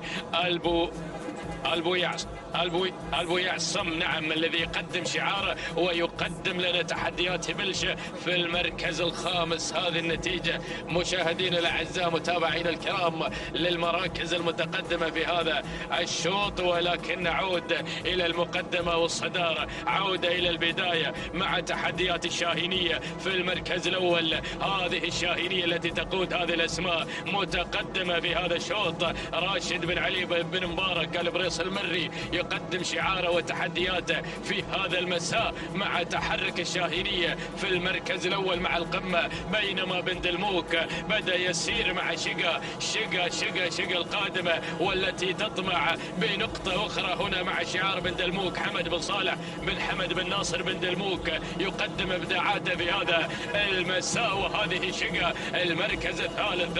تابع الاسم الواصل، وصلت وداع لسالم بن صالح بن حنظل الطلاب الفهيدي يقدم وداع اللي بدأت تتقدم مشاهدينا الأعزاء وتقتحم المراكز لتصل إلى المركز الثاني. في ثالث المراكز أجد التقدم في هذه اللحظات من ابتهاج لسعد بن محمد بن سعيد آل بريص المري. وصلت وتحركت منارة راشد بن علي بن محمد آل نشيرة المري. وفي المركز الخامس تابع التواجد والانطلاق والتحدي الجميل اللي تابعه من خلال هذه اللحظات من تقدم وانطلاقة واندفاعة بلشة حمد بن عويض الذي يقدم شعاره يقدم تحدياته هناك مع تحركات بلشة. ووصلت في هذه اللحظات هوايل الله يا شوط علي بن ناصر بن حمد العوامي قادم مع هوايل. وهناك نتابع التواجد والانطلاق من فخر لسالم بن محمد النابت المري.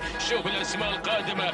وصل في هذه اللحظات شعار الامبراطور بدأ وبدأ ينضم مع خيره علي بن حمد بن بخيت بن قريعة المري. يا سلام يا هو شوط، يا اسماء قادمة مع الأجواء النهائية. ونتابع وقود لفهد بن ناصر بن سالم المكسور، عودة إلى البداية، عودة إلى المقدمة، إلى الصدارة.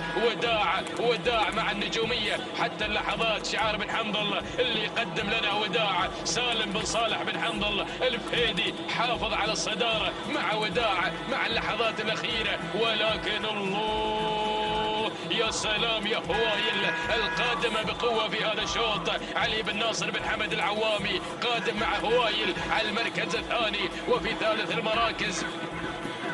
وتابع التقدم والانطلاق والتحدي الجميل ايضا من تحديات فخر لسالم بن محمد بن حمد النابت. ولكن وداع مع النجوميه والشعار القادم وصل مع اللحظات الاخيره. بن شافي يتقدم ولكن وداع اللحظات الاخيره. نجوميه مع وداع، نجوميه ومع وداع. سلام سلام سلام سلام سلام وتحيه واحترام لراعي وداع سالم بن صالح بن حنظل الطلاب الفهيدي اللي حافظ على الصداره رغم الضغط الكبير من كل المنافسين.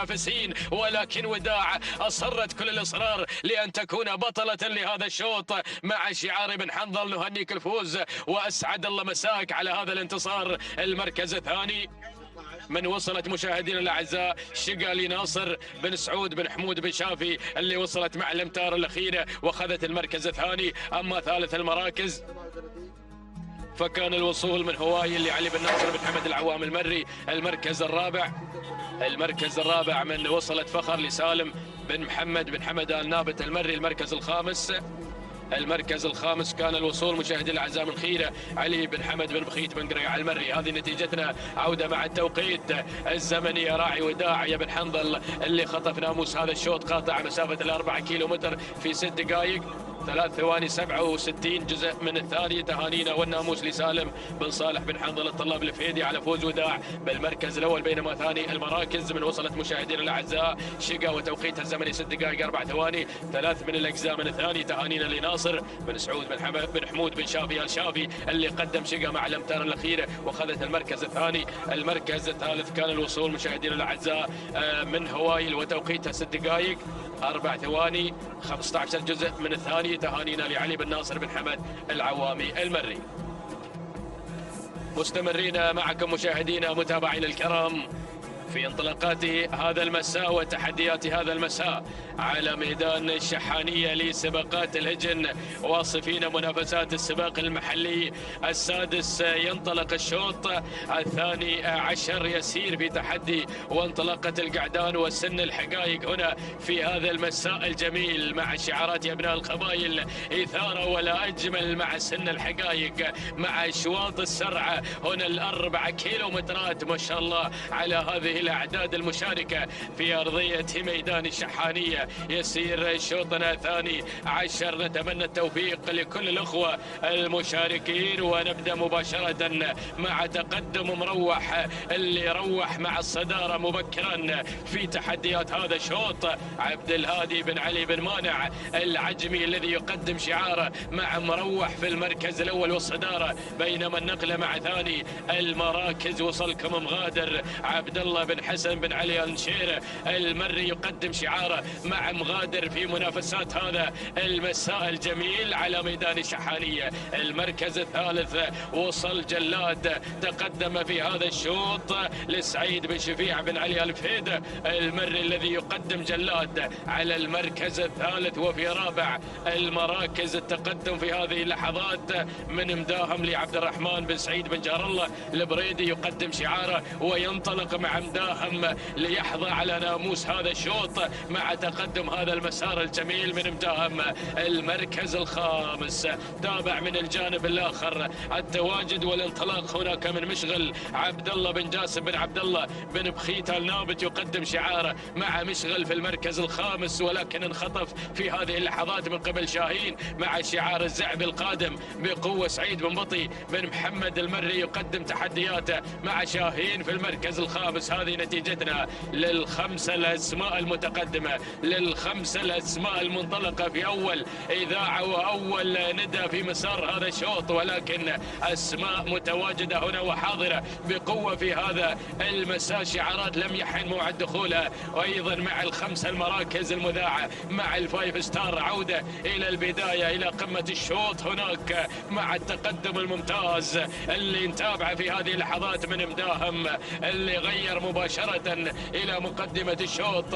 هذا هو مداهم لعبد الرحمن بن سعيد بن جار الله، يقدم شعاره هنا البريدي مع مداهم، ينطلق مع المركز الأول في منافسات هذا المساء. المركز الثاني وتابع التواجد من مغادر عبد الله بن حسن بن علي نشير المري، ينطلق في ثاني المراكز. وفي المركز الثالث الاسم القادم في هذه اللحظات جلاد موقع لا زال في ثالث المراكز سعيد بن شفيع بن علي الفيدة المري. وفي المركز الرابع وتابع شعار الزعب القادم مع شاهين منى منطلق مع 1200 متر الأخيرة القادم في تحدياته الجميلة. سعيد بن بطي الزعبي يقدم تحدياته مع شاهين. وفي المركز الخامس تواجد من مشغل عبد الله بن جاسم بن عبد الله بن بخيت النابت قادم بقوة في هذا الشوط مع مشغل، والاسماء القادمه الاسماء الواصله خلف دائره الندى، ولكن عوده الى مقدمه الشوط مع اجواء الكيلو متر الاخير 900 متر الاخير. يا تحديات البدايه، انطلاقات مداهم، يا راعي مداهم، يا البريدي اللي يقدم انطلاقه مداهم حتى اللحظات. عبد الرحمن بن سعيد بن جار الله البريدي المري ينطلق هناك مع تحديات البدايه مع مداهم. يا سلام، الله الله الله الله. ولكن شاهين قادم مع الشعار الزعبي واصل في المركز الثاني. وفي ثالث المراكز يتابع التواجد والانطلاق والتحرك في هذه اللحظات من قبل انطلاقة مشغل عبد الله بن جاسم بن عبد الله بن بخيت. وفي خامس ورابع المراكز عز الجيش يصل في اول اذاعة عبد الله بن ناصر بن شابل المري قادم مع نجومية وتحديات عز الجيش، ولكن عودة مع البريدي، عودة مع البريدي ومع مداهم مع الناموس مع الانتصار، مصر كل الاصرار لان يكون نجما لهذا الشوط. حافظ يا راعي مداهم على الصداره يا عبد الرحمن بن سعيد بن جار الله البريدي، ولكن من الجانب الاخر الله الله الله الله مع الامتار النهائيه. وتابع التسلل في هذه اللحظات من مشغل اشغلهم مع اللحظات الاخيره. تقدم في هذا الشوط عبد الله بن جاسم بن عبد الله بن بخيت النابت، يقدم مشغل سلام مشغل، تهانينا لعبد الله بن جاسم بن عبد الله بن بخيت النابت اللي قدم مشغل هناك مع اللحظات الاخيره. مداهم من وصل ثانيا وقدم عرض كبير ايضا بشعار عبد الرحمن بن سعيد بن جار الله البريدي المري. وفي ثالث المراكز من وصل مشاهدينا الاعزاء عز الجيش لعبد الله بن ناصر بن محمد بن شابل المري. المركز الرابع نايش لجابر بن ناصر بن محمد بن ناصر. وفي خامس المراكز كان الوصول من عز لعلي بن زيد بن محمد بن محسن آل بحيح. هذه نتيجتنا مشاهدينا متابعينا الكرام للخمسة الأسماء للخمسة المراكز المتقدمة في هذا الشوط. ولكن نعود مع راعي مشغل ومع التوقيت الزمني لحظة وصوله إلى خط النهاية قاطع 4 كيلومتر في فترة زمنية مقدارها عطنا التوقيت يا مخرجنا 6 دقائق 2:48 جزء من الثانية. تهانينا لراعي مشغل عبد الله بن جاسم بن عبد الله بن بخيت النابت على هذا الفوز والانتصار. مداهم من وصل ثانيا في 6 دقائق 3:44 جزء من الثانية. تهانينا والناموس لعبد الرحمن بن سعيد بن جار الله البريدي على فوز المري، ايضا على فوز مداهم بالمركز الثاني. المركز الثالث مشاهدينا الاعزاء من وصل عز الجيش في 6 دقائق 4 ثواني 76 جزء من الثانية. تهانينا لعبد الله بن ناصر بن محمد بن شابل المري. بسم الله الرحمن الرحيم. مشاهدينا ومتابعينا الكرام، اسعد الله مساءكم بكل خير وبركة من هنا من ميدان التحدي، ميدان التحديات التي نتابع من خلالها هذه المنافسة والتحدي في هذا المساء الجميل ضمن السباق المحلي السادس. ينطلق مشاهدينا الكرام الشوط 13 وهو شوط مخصص للإبكار، والمسافة هي 4 كيلومترات. نتابع المراكز الخمسة الأولى. نتابع مقدمة هذا الشوط، والمركز الأول في هذا التحدي الظبي بشعار حمد بن فرج بن حمد بن ناصر، أو هنا مشاهدينا الكرام منعوته لسالم بن علي بن فهيد آل زبدان المري على أول المراكز، بينما المركز الثاني ند للسيد مبارك بن محمد بن علي الجربوع المري يتواجد في ثاني المراكز. ننتقل مباشرة لنتابع ثالث المراكز، الوصول في هذه اللحظات والتقدم من قبل متعبة لمانع بن طارق بن عبد الله العجمي يحتل المركز الثالث. والمركز الرابع، المركز الرابع القادمة في هذه اللحظات الحصينية للسيد علي بن طحنون بن جابر بن جبران المري يتسلل مباشرة إلى أول المراكز، بينما خامس المراكز نتابع القدوم في هذه اللحظات مشاهدينا الكرام. تصل اليوسفية للسيد حمد بن جار الله بن علي بن حسين البريدي يتقدم في المركز الخامس. هذه النتيجة مشاهدينا الكرام للمراكز الخمسة الأولى، ونعود بحضراتكم إلى البداية لنتابع منعوته بشعار الزبدان يتقدم على أول المراكز. سالم بن علي بن فهيد آل زبدان المري يتواجد في صدارة هذا الشوط مع منعوته، بينما المركز الثاني، المركز الثاني الحصينية علي بن طحنون بن جابر بن جبران المري، ولكن شعار البريدي من الجانب الآخر مع اليوسفية حمد بن جار الله بن علي بن حسين البريدي يتقدم في المركز الثاني. وثالث المراكز الحصينية بشعار بن طحنون علي بن طحنون بن جابر بن جبران المري يتقدم في المركز الثالث. ورابع التحديات الشهانية لسعيد بن محمد بن مبارك آل بريس المري يتدخل لأول نداء في هذا الشوط، ولكن الوصول في هذه اللحظات مشاهدينا الاعزاء من قبل ملامح للسيد حمد بن علي بن راشد الفيده المري على خامس المراكز. هذه النتيجة مشاهدينا الاعزاء للمراكز الخمس الاولى، وهناك سيل جارف قادم من المراكز الخلفية. نترقب دخول جديد على المراكز الاولى، ولكن نعود الى اليوسفية تحمل الرقم 1 وهي في المركز الاول بشعار حمد بن جار الله بن علي بن حسين البريدي، ولكن اللي غيرت في هذه اللحظة وانطلقت في صدارة الشوط ملامح لحمد بن علي بن راشد بن هاشم الفهيده المري يتقدم في المركز الثالث، وشعار الكاموخة القادم من المناطق الخلفية ليقدم لنا الشهنية سعيد بن محمد بن مبارك آل بريس المري. وخامس المراكز او المركز الرابع، المركز الرابع القادمة مشاهدي الاعزاء مطرة بشعار حمد بن محسن بن حمد بن صلعة المري بدأ ينضم الى المراكز الخمس الاولى مع دخول الاسماء الجديدة وشعار بن دلموك شعار الاشواط الرئيسية. يحضر مع الظبي حمد بن فرج بن حمد بن ناصر بن دلموك المري على خامس المراكز. ولكن نعود الى البداية، نعود مشاهدينا الاعزاء والعودة احمدا دائما، نعود الى ملامح ترسم ملامح هذا الشوط، ولكن اللي غيرت مطرة بشعار ايضا بصلعة يتواجد مع مطرة على البداية. هذه مطرة مشاهدي الاعزاء بدأت تنطلق في المركز الاول للسيد حمد بن محسن بن حمد بن محمد بصلعة المري على اول المراكز، ولكن القادمة احلى. وصلت مشاهدي الاعزاء الشهامة جار الله بن علي بن جار الله البريد المري مع ثاني المراكز وشعار الكاموخة، وكذلك شعار بن دلموك قادم بكل قوة مع الظبي. ولكن نعود، الله يا البداية، الله يا المقدمة.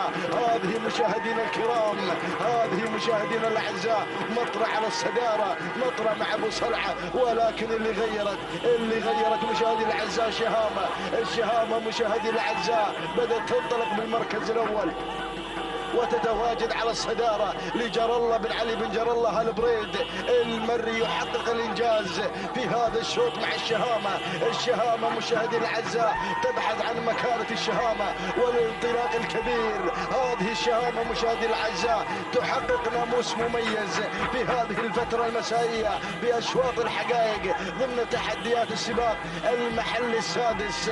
الشهامة مشاهدي الأعزاء تحقق الإنجاز. تهانينا وألف مبروك لمالك الشهامة على هذا الفوز وعلى هذا الحضور المميز. الشهامة تنتزع المركز الأول. تهانينا لجار الله بن علي بن جار الله البريد المري على فوز الشهامة بالمركز الأول. المركز الثاني شديدا لناصر بن سعود بن حمود بن شافي الشافي المركز الثالث. جاءت في مشاهدينا الكرام مطرة لحمد بن محسن بن حمد بن محمد بن صالح المري المركز الرابع. حلت فيه رمشة لراشد منبطي بن محمد الحسنة المري. وخامس المراكز جاءت في مشاهدينا الكرام ومتابعينا الأفاضل كهربة لسلامة بن سعيد بن صالح البلوي. إذا مشاهدي الأعزاء هذه المراكز الخمسة الأولى مع لحظات الإعادة والتوقيت الزمني لحظة وصول الشهامة خاطفة ناموس هذا الشوط، والتوقيت المميز 5 دقائق 59 ثانية 52 جزء من الثانية. تهانينا والناموس لمالك الشهامة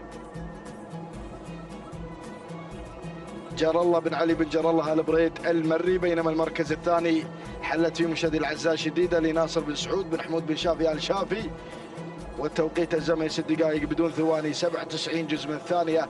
تهانينا والناموس. المركز الثالث جاءت في مشاهدينا الكرام مطرا لحمد بن محسن بن حمد بن محمد بن صالح المري. التوقيت الزمني 6 دقائق وثانية و47 جزء من الثانية. تهانينا والناموس لجميع الفائزين.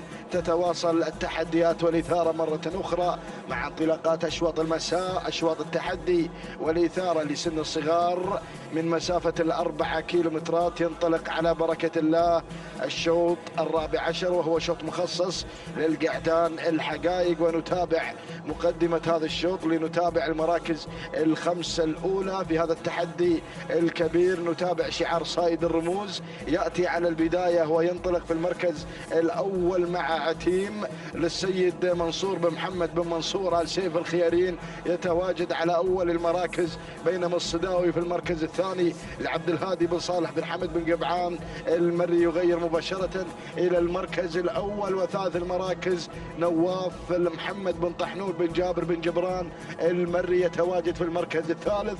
المركز الرابع رابع التحديات رابع المراكز. نتابع الوصول في هذه اللحظات والانطلاق على مستوى المركز الرابع. من الجانب الآخر نتابع الوصول والتحدي مشاهدي الأعزاء اللي يحمل الرقم 35 الحماوي للسيد حمد بن جار الله بن سالم بن فهيد المكسور يتقدم في المركز الرابع. بينما المركز الخامس مهيض يصل في هذه اللحظات لصالح بن حمد بن صالح الغفراني المري على خامس المراكز. هذه النتيجة مشاهدينا الكرام، هذه النتيجة للمراكز الخمسة الأولى. ولنا عودة مباشرة إلى البداية لنتابع عتيم بشعار صيد الرموز يتقدم على أول المراكز. منصور بن محمد بن منصور آل سيف الخيارين يتواجد على أول المراكز. ولكن القادم الصداوي يبحث عن ناموس مميز، يبحث عن انتصار جميل في هذا المساء الكبير بشعار بن قبعان عبد الهادي بن صالح بن حمد بن قبعان المري. ولكن شعار البريدي بدأ يتدخل مع هياض لحمد بن جار الله بن محمد البريدي المري على مستوى المركز الثالث. بينما المركز الرابع أرى اسم جديد بدأ يصل في هذه اللحظة مع ضغط راشد بن شفيع بن راشد الفهيدي المري يحتل المركز الرابع. وخامس المراكز خامس التحديات الحماوي لحمد بن جار الله بن سالم بن فهيد المكسور يحتل المركز الخامس. هذه النتيجة للمراكز الخمسة الأولى. يا من يتابع قناة الريان الفضائية في هذا النقل الحي والمباشر عبر ميدان التحدي، عبر التحديات التي نشهدها في هذا المساء الجميل. ونتابع البداية. يا سلام، عتيم على المقدمة، عتيم مشاهدي الأعزاء منذ انطلاقة الشوط وهو على الصدارة. عتيم بشعار صيد الرموز يتواجد على البداية مع لائحة 1500 متر 1500 متر عن الناموس عن الفوز منصور بن محمد بن منصور آل سيف الخيارين. ولكن القادم في هذه اللحظة القادم مشاهدي الأعزاء الصداوي للسيد عبد الهادي بن صالح بن حمد بن قبعان المري مع ثاني المراكز. بينما المركز الثالث أتابع الهجوم المكثف من خلال هذه الشعارات المميزة.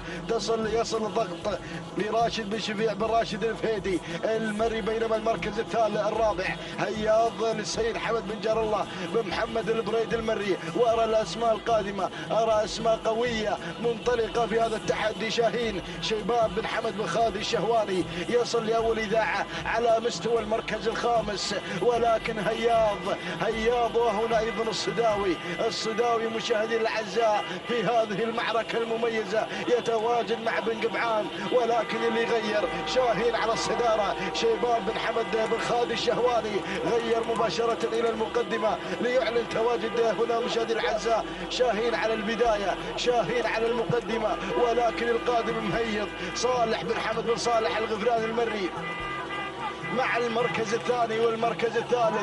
الله يا القادم، الله يا المنطلق. أتابع الوصول الباز جار الله بن علي بن جار الله البريد المري يبحث عن نقطة ثانية بهذا المساء الجميل. ولكن نعود إلى البداية، نعود مشاهدي الأعزاء، نعود إلى المعركة، إلى التحدي. يا سلام، الله يا البداية. الباز مشاهدينا الأعزاء على المقدمة. الباز للسيد جار الله بن علي بن جار الله آل بريد المري يقدم الباز في هذا التحدي الكبير والرائع. شعار الشوط الماضي الذي حضر مع الشهامة، هذا هو يعيد الكرة في هذا المساء الجميل، يحقق النقطة الثانية. سلام يا الباز، سلام يا جار الله بن علي بن جار الله البريد المري على هذا الفوز الكبير مع الباز يحقق الانجاز.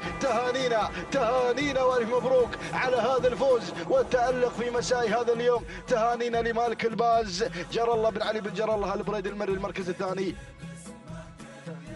جاء في مشاهدينا الكرام شاهين محمد بن سعيد بن محمد بن قطامي المري المركز الثالث. جاء في مشاهدينا الكرام ضغط لراشد بن شفيع بن راشد الفهيدي المري المركز الرابع. حل في مشاهدي الاعزاء مهيض لصالح بن حمد بن صالح الغفران المري والمركز الخامس.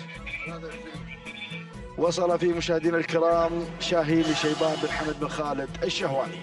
اذا مشاهدي الاعزاء هذه المراكز الخمسه الاولى. تابعنا شوط مميز حضر الباز بشعار الشهامه صاحبه الشوط الماضي، ويسجل النقطة الثانية لهذا الشعار. تهانينا والناموس لجار الله بن علي بن جار الله البريد المري على فوز الباز بالمركز الأول. 5 دقائق 59 ثانية 89 جزء من الثانية هو توقيت الباز صاحب المركز الأول وصاحب كلمة الناموس. تهانينا وألف مبروك. المركز الثاني شاهين محمد بن سعيد بن محمد بن قطامي والتوقيت الزمن 6 دقائق بدون ثواني 92 جزء من الثانية. تهانينا وألف مبروك لابن قطامي على فوز في المركز الثاني. بينما المركز الثالث ضغط لراشد بن شفيع بن راشد الفهيدي المري 6 دقائق وثانية و10 أجزاء من الثانية. تهانينا والناموس لجميع الفائزين. بسم الله الرحمن الرحيم. أيها الحفل الكريم مشاهدينا متابعينا الكرام، أسعد الله مساءكم وجميع أوقاتكم بكل خير ومحبة وسلام. نحييكم من أرضية ميدان الشحانية في هذه الأمسية التراثية الجميلة التي أيضا هنا مع انطلاقات سن الحقائق لهجن أبناء القبائل. مشاهدينا الكرام، يسير شوطنا الخامس عشر الذي يحمل لنا هذه الأسماء والشعارات المميزة الحاضرة في هذا الانطلاق المميز والجميل. وال4 كيلومترات هي المسافة الحاضرة والمقررة من اللجنة المنظمة لسباقات الهجن العربية الأصيلة. نسير مع هذا الشوط الذي يحمل لنا في طياته الحقائق الابكار مباشرة مع البداية مع المركز الأول وصدارة هذا الشوط. أول الأسماء الحاضرة والمنطلقة مع بداية هذا الشوط الشاهينية محمد بن سالم بن محمد بن حمد بن مانعة، من يقدم لنا أيضا انطلاقة شعارها المميز مع المركز الأول وصدارة هذا الشوط. بينما أتابع المركز الثاني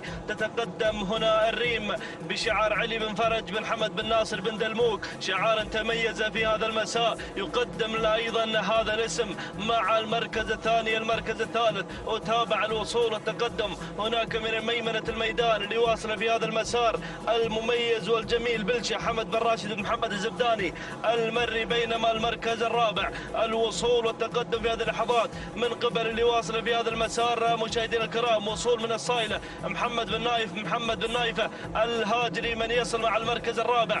المركز الخامس وصول وتقدم في هذه اللحظات من قبل اللي واصل في هذا المسار مطرة صالح بن حمد بن محمد ابو صلعة، يصل شعار ابو صلعة مع المركز الخامس في هذا المسار. المسار المميز والجميل، ولكن رصد الوصول شعار بن دلموك يقتحم أيضا في هذه اللحظات ويقدم لنا أيضا انطلاقة مثايل سعيد بن محمد بن مبارك البريس المري يصل بتحدياته المميزة والجميلة. هكذا هي الأسماء الخمسة الأولى المتقدمة في هذا الانطلاق الرائع والجميل، ولكن عودة مع البداية مع صدارة هذا الشوط الريم وشعار بن دلموك من يقدم لنا الريم بتحدياته المميزة والجميلة. علي بن فرج بن حمد بن ناصر بن دلموك مع المركز الأول، بينما أتابع المركز الثاني شعار يصل شعار الكاموخة يقدم لنا هذا الاسم الكبير مع المركز الثاني في هذا الانطلاق الرائع والجميل اللي تتقدم في هذا المسار مثايل سعيد بن محمد بن مبارك البريس المري غيرت وانتقلت انتقاله مباشرة نحو صدارة هذا الشوط. وتابع المركز الثاني وصول من مواقيف عامر بن محمد بن زيد بن نديلة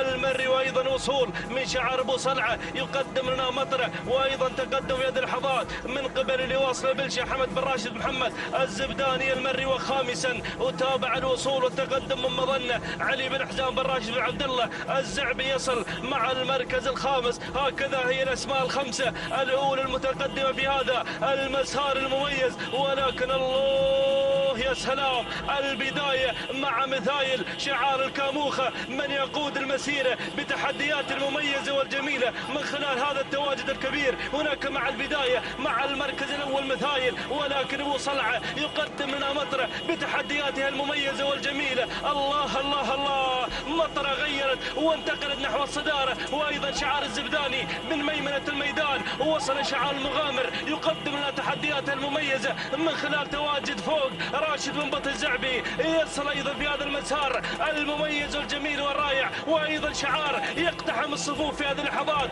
مع انطلاقة هذا الشعار المميز. تصل هيبة عبد الله بن علي بن حمد بن جابر العذبة يصل ويقتحم الصدارة في هذا المسار. وتابع الوصول من فوق راشد بن بط الزعبي يصل راعي فوق، وأيضا وصول في هذه اللحظات اللي واصل في هذا المسار. تتقدم هنا مشاهدينا الكرام أمجاد علي بن عبد الهادي بن علي الغيثاني المري. الله يا سلام، تابع أمجاد تبحث عن الأمجاد، وصل بن ذروة وصل بن ذروة ووصل بن مقارح من الجانب الآخر، ووصلت في هذا الانطلاق المميز وصول من الذيبة محمد بن علي بن جار الله آل بريد المري، ووصل أيضا محمد بن برقان المقارح شعار الصارم من ميمنة الميدان. الله الله الله، ولكن البداية أمجاد علي بن عبد الهادي بن علي الغيثاني المري بالذروة يحاول مع الأمتار الأخيرة الأمتار المجنونة، وبن مقارح قادم والشرس قادم. الله يا سلام، رباعية مع البداية، ولكن تابع تسلل بن ذروة بن مقارح. الله الله الله، لكن الصارم يقدم لنا تحديات بها محمد بن بخيت بن الحميدي بن برقان. سلام الصارم، سلام بها، سلام على هذا الأداء المميز والجميل. تهانينا والناموس. المركز الثاني وصلت مع المركز الثاني مشاهدينا الكرام، المركز الثاني كان الوصول من الذيب محمد بن علي بن جار الله لبريد المري. والمركز الثالث وصول من فوق راشد بن بط الزعبي. المركز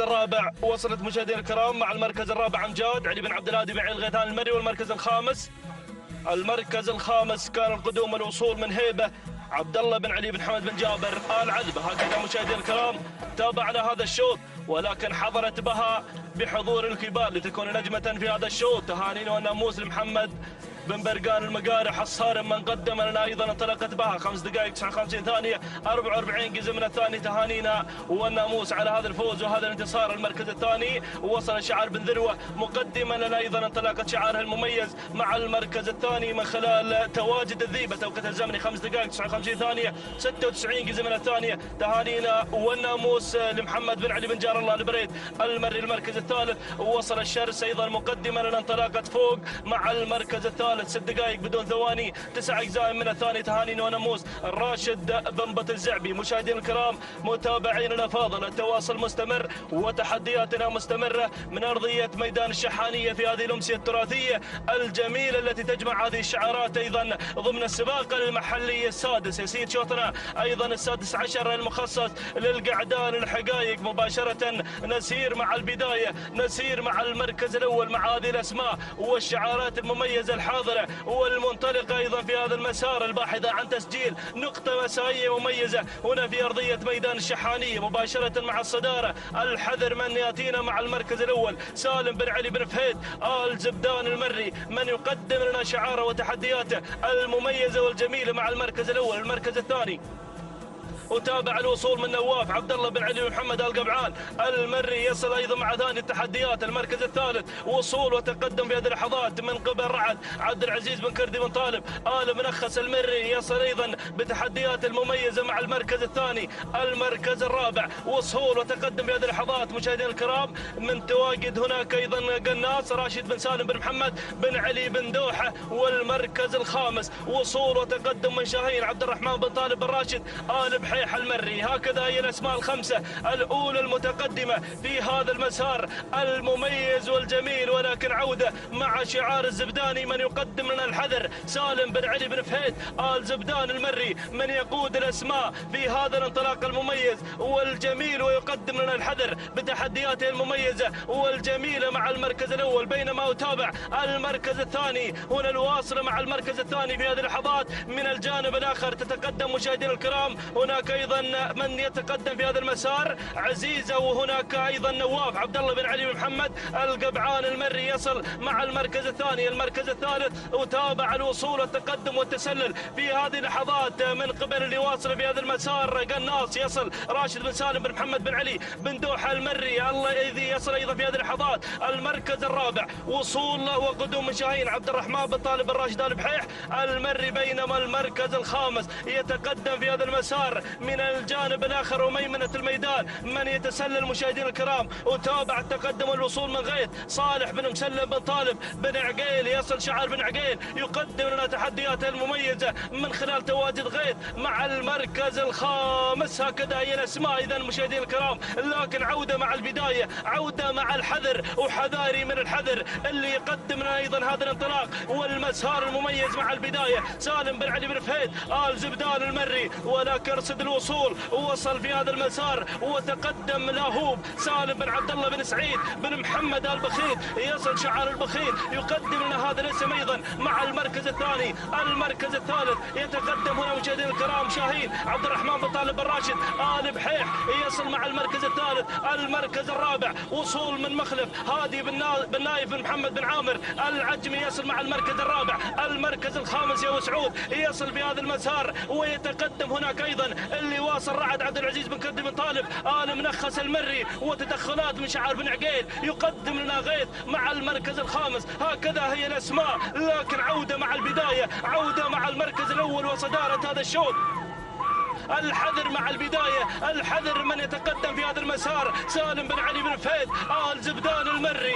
الله يا سلام، الحذر الحذر الحذر، يدشن أجواء الكيلومتر الأخير، الكيلو الخطير، الكيلو الخطير، يرحب يا راعي الحذر هناك مع البداية مع المركز الأول سالم بن علي بن فهيد آل زبدان المري من يقدم لنا الحذر. ولكن ركز وتابع شعار البخيت قادم مع المركز الثاني والمركز الثالث. وصول من شعار بن عقيل يقدم لنا تحدياته المميزة والجميلة من خلال تواجد غيث صالح بن مسلم بن طالب بن عقيل، يصل في هذا المسار. وايضا وصول مشاهدينا الكرام من اللي واصل في هذا المسار، وصل هنا ايضا وتقدم شاهين عبد الرحمن بن طالب بن راشد آل بحيح المري. ولكن الله ارصد الوصول، ووصل في هذا المسار الحذر منصور بن محمد بن منصور آل سيف الخيارين، يصل شعار صايد الرموز يقدم لنا هذا الاسم. ولكن البداية الحذر الحذر وحذاري من الحذر. الله يا سلام،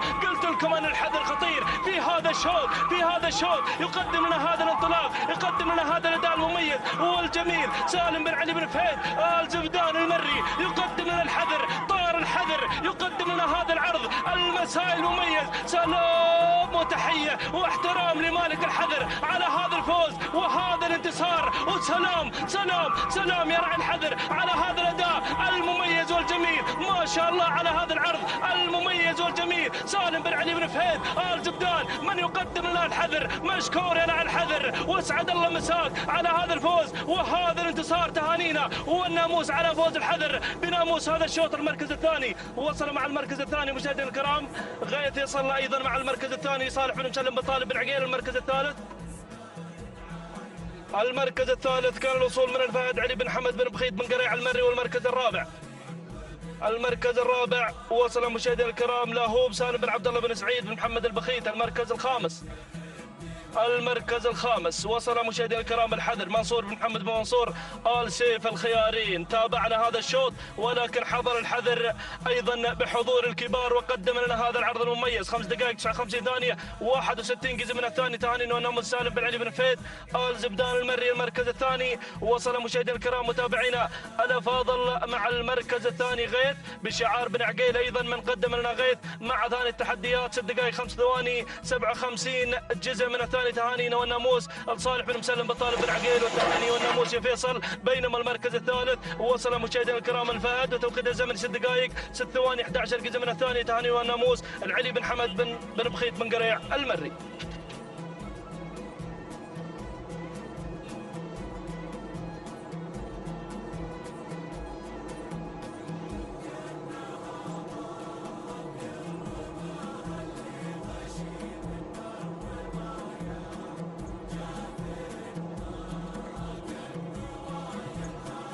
بسم الله الرحمن الرحيم. مشاهدينا الكرام، يتجدد اللقاء مع هذه الانطلاقات والمنافسات والتحديات المسائية الخاصة بسن الحقائق. على بركة الله ينطلق شوطنا 17، شوط خاص بالابكار. نتابع هذه الانطلاقات والاعداد التي بدات بالتزايد في هذه الاشواط. 47 اسم مشارك معنا في هذا الشوط وهذا التحدي. ابدا بالبدايه واتابع اول المراكز الحذره. سعيد بن مبارك بن حمد الجهويل يتقدم. مالك الحذره يقدم شعار على أول المراكز، بينما أتابع سيوف القادمة مع ثاني المراكز. سالم بن حمد بن علي بن هران المري يتقدم في ثاني المراكز، بينما أتابع الأسماء القادمة والمتواجدة في هذا التحدي وهذا الانطلاق المميز. أتابع ظنون محمد بن علي بن حمد بن هوبش يتقدم مع ظنون مع ثالث المراكز، بينما رابع الاسماء في هذه اللحظات وصول من النويعس صالح بن دلبج بصالح الجربوع المري القادم مع رابع الاسماء وخامس الاسماء. نتابع في هذه اللحظات وصلت المتحده القادمه بشعار الشنجل محمد بن ناصر بالشنجل يتقدم مع المتحدة مع خامس المراكز. هذه الأسماء، هذه التحديات مشاهدينا الكرام الأولى في هذا الشوط في هذا الانطلاق، ولكن العودة هناك مع البداية والحذرة. الحذرة على الصدارة. سعيد بن مبارك بن حمد الجهويل يتقدم مع الحذرة على أول المراكز، وهناك سيوف من الجانب الآخر سالم بن حمد بن علي بن هران المري. ولكن شوف القادمة وصلت النويعس شعار بن دلبج صالح بن دلبج وصالح الجربوعي القادم مع هذه اللحظات. وظنون يا بن هوبش، ظنون قادمة. الله هنا تغير ظنون وما تخيب الظن يا بن هوبش. من غيرت مع الصدارة محمد بن علي بن حمد بن هوبش المري. وهناك أتابع النويعس. الله النويعس هناك من الجانب الآخر تخطف المركز الثاني. وصول من اليمامة مسفر بن راشد بن سعيد آل شحيش القادم مع هذه اللحظات. الأسماء قادمة، التحديات المميزة. الله يا البداية، الله يا الصدارة. النويعس غيرت على الصدارة. صالح بن دلبج بصالح الجربوعي يغير مع أول المراكز. وانطلاقة النويعس الاسم التراثي. الله يا بن دلبج هنا مع النويعس يغير مع الصدارة، ينطلق بالبداية. ولكن شوف القادمة، أتابع القدوم والقادمة في هذه اللحظات. وصول من مثايل مبارك بن محمد بن علي الجربوعي القادم مع ثاني المراكز، ولكن شعار الشنجل هناك مع المتحدة محمد بن ناصر بن محمد الشنجل القادم في هذه اللحظات، وسيوف سالم بن حمد بن هران. الله الأسماء قادمة، ولكن نتابع التحديات الأخيرة. بدأنا بالاقتراب، الكل قادم في هذه اللحظات. الشنجل يغير على الصدارة المتحدة مع البداية والانطلاق الأول محمد بن ناصر بن محمد الشنجل.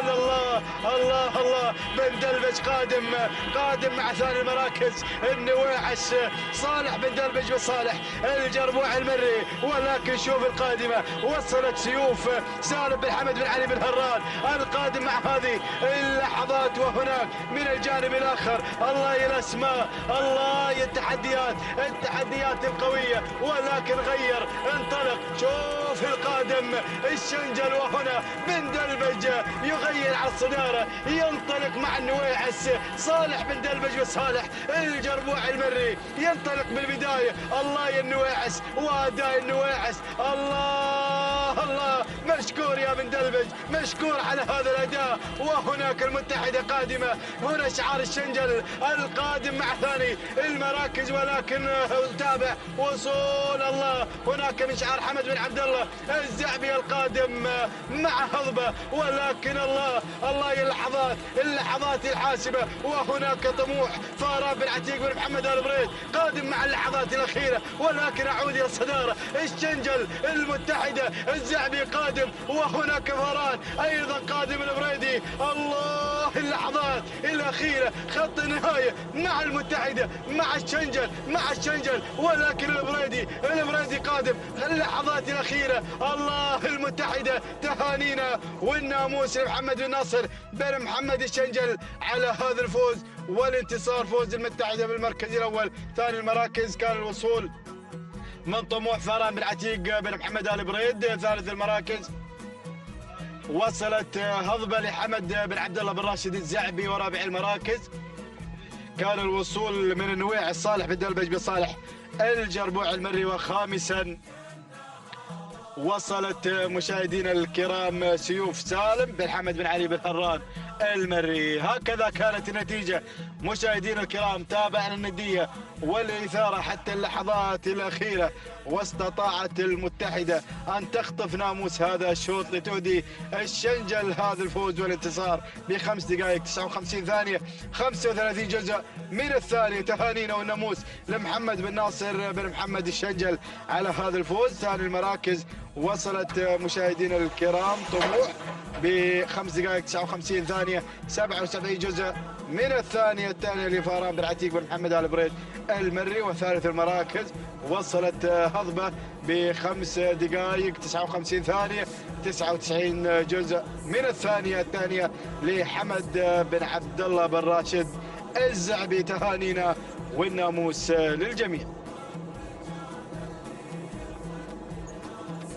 التواصل مستمر مشاهدينا ومتابعينا الكرام. تتواصل التحديات والإثارة من هنا من أرضية ميدان الشحانية، ميدان التحدي لسباقات الهجنة العربية الأصيلة. ينطلق على بركة الله الشوط 18، وهو شوط خاص للقعدان من مسافة 4 كيلومترات. نتابع الشيب على أول المراكز للسيد حمدان بن علي بن محمد الغفراني المري على أول المراكز، بينما ننتقل مباشرة لنتابع بارود للسيد سالم بن حمد بن علي بن هران المري يحتل المركز الثاني. والمركز الثالث مرحب بشعار البريدي حمد بن جار الله بن محمد البريدي المري يتقدم في المركز الثالث. بينما المركز الرابع رابع التحديات القادم في هذه اللحظات فجاج لعلي بن عبد الله بن حمد بن أدهم المري. بينما المركز الخامس من الجانب الآخر نتابع الأسماء والوصول في هذه اللحظة، الوصول والانطلاق في هذا التحدي شاهين للسيد خالد بن سالم بن محمد بن هوبش المري، ولكن شعار بن عفرة يتدخل مع فريسان سالم بن علي بن فهيد الزبدان المري. والمركز أيضا الخامس الدخول الجديد من الأسماء القادمة من الصفوف الخلفية يصل لبيب في هذه اللحظات لحمد بن جار الله بن سالم بن فهيد المكسور يحتل المركز الخامس. هذه النتيجة مشاهدينا الكرام للمراكز الخمس الأولى المصرح لها بالنداء والإذاعة، ونعود مباشرة لنتابع المقدمة. والمركز الأول الشيب للسيد حمدان بن علي بن محمد الغفراني المري يتقدم على أول المراكز ويندفع إلى نحو ناموس هذا الشوط، بينما المركز الثاني مرحب حمد بن جر الله بن محمد البريد المري يحتل المركز الثاني. المركز الثالث القادم لبيب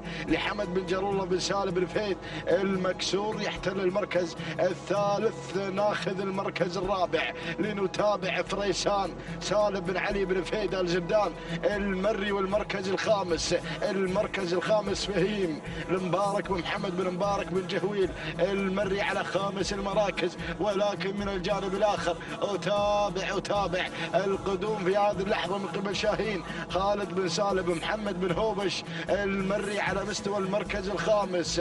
هذه النتيجة مشاهدي الأعزاء مع انتصاف المسافة 2 كيلومترات انقضى من عمر هذا الشوط، ويتبقى 2 كيلومترات أخرى عن تحدي جديد، عن صفحة جديدة في هذا التحدي الجميل والرائع. ولكن نعود إلى البداية لنتابع لبيب بدأ يلبي النداء وينطلق في المقدمة. حمد بن جر الله بن سالم بن فهيد المكسور يتواجد شعار المكسور، أحد الخبراء في عالم التضمير، يقدم لبيب على أول المراكز. ولكن القادم في هذه اللحظة الشيب حمدان بن علي بن محمد الغفراني المري مع ثاني المراكز، بينما المركز الثالث فريسان سالم بن علي بن فهيد الزبدان المري يحتل المركز الثالث، بينما المركز الرابع أتابع مرحب حمد بن جر الله بن محمد البريد المري. وخامس المراكز أرى الهجوم، أرى الاسم القادم في هذه اللحظة وصل في هذا الانطلاق حاضر بشعار البخيت، يحضر بحضور الكبار سالم بن عبد الله بن سعيد بن محمد البخيت على مستوى المركز الخامس. هذه النتيجة مشاهدي الأعزاء، ونعود بحضراتكم إلى البداية إلى لبيب مع 1200 عن خط النهاية. لبيب على الصدارة، لبيب مع التحدي مع الإثارة. الله يا المكسور حمد بن جر الله بن سالم بن فهيد المكسور على أول المراكز. ولكن القادم الشيب حمدان بن علي بن محمد الغفراني المري يحتل المركز الثاني مع الكيلو المتر الأخير، الكيلو الخطير. يا سلام، فريسان في المركز الثالث، سالم بن علي بن فهيد الزبدان المري يتواجد في المركز الثالث. هذه الكوكبة الثلاثية في هذا التحدي الكبير، الثلاث المراكز المنعزلة عن بقية المراكز. ولكن مرحب بدأ يتحرك على رابع المراكز حمد بن جر الله بن محمد البريد المري. وهنا أيضا القادم شعار بن دلموك، وهنا أيضا هذا هو شعار الزقيبة يصل حمد بن راشد بن محمد الزقيبة المري مع سهاج على مستوى المركز الخامس. هذه النتيجة مشاهدينا الكرام للمراكز الخمس الأولى. ولكن أعود إلى البداية، أعود مع التحدي مع الإثارة. الله يا فريسان مع بن عفرة يتواجد على المقدمة. فريسان مع التحدي مع الإثارة. الله يا فريسان سالم بن علي بن فهيد الزبدان المري. ولكن من الجانب الآخر الشيب حمدان بن علي بن محمد الغفران المري. المعركة طاحنة ما بين انطلاقة فريسان وكذلك الشيب. وهنا أيضا مشاهدينا الأعزاء لبيب في المركز الثالث مع المكسور. ولكن الله يا البداية، الله يا هذا التحدي مع هذا الانطلاق الكبير. فريسان على الصدارة، فريسان مع الناموس ينتزع هذا الناموس مميز. تهانينا والناموس لسالم بن علي بن فهيد الزبدان المري على هذا الفوز وحضور فريسان في هذا الشوط. المركز الثاني الشيب حمدان بن علي بن محمد الغفراني المري. المركز الثالث جاء فيه لبيب لحمد بن جر الله بن سالم بن فهيد المكسور. بينما المركز الرابع كان الوصول مشاهدينا الكرام من قبل شاهين لخالد بن سالم بن محمد بن هوبش. بينما المركز الخامس جاء فيه مهاجر لسعيد بن بطي بن محمد بن حسنة المري. إذا مشاهدينا الأعزاء، هذه المراكز الخمس الأولى تهانينا والناموس لجميع الفائزين تابعنا فريسان يخطف هذا الناموس الكبير لسالم بن علي بن فهيد آل زبدان المري. 5 دقائق 59 ثانية و95 جزء من الثاني. تهانينا والف مبروك. المركز الثاني جاء فيها الشيب لحمدان بن علي بن محمد الغفراني المري، والتوقيت الزمني 6 دقائق بدون ثواني 11 جزء من الثانية. تهانينا والناموس. بينما المركز الثالث جاء فيه لبيب لحمد بن جر الله بن سالم بن فهيد المكسور، 6 دقائق بدون ثواني و49 جزء من الثانية. تهانينا والناموس لجميع الفائزين.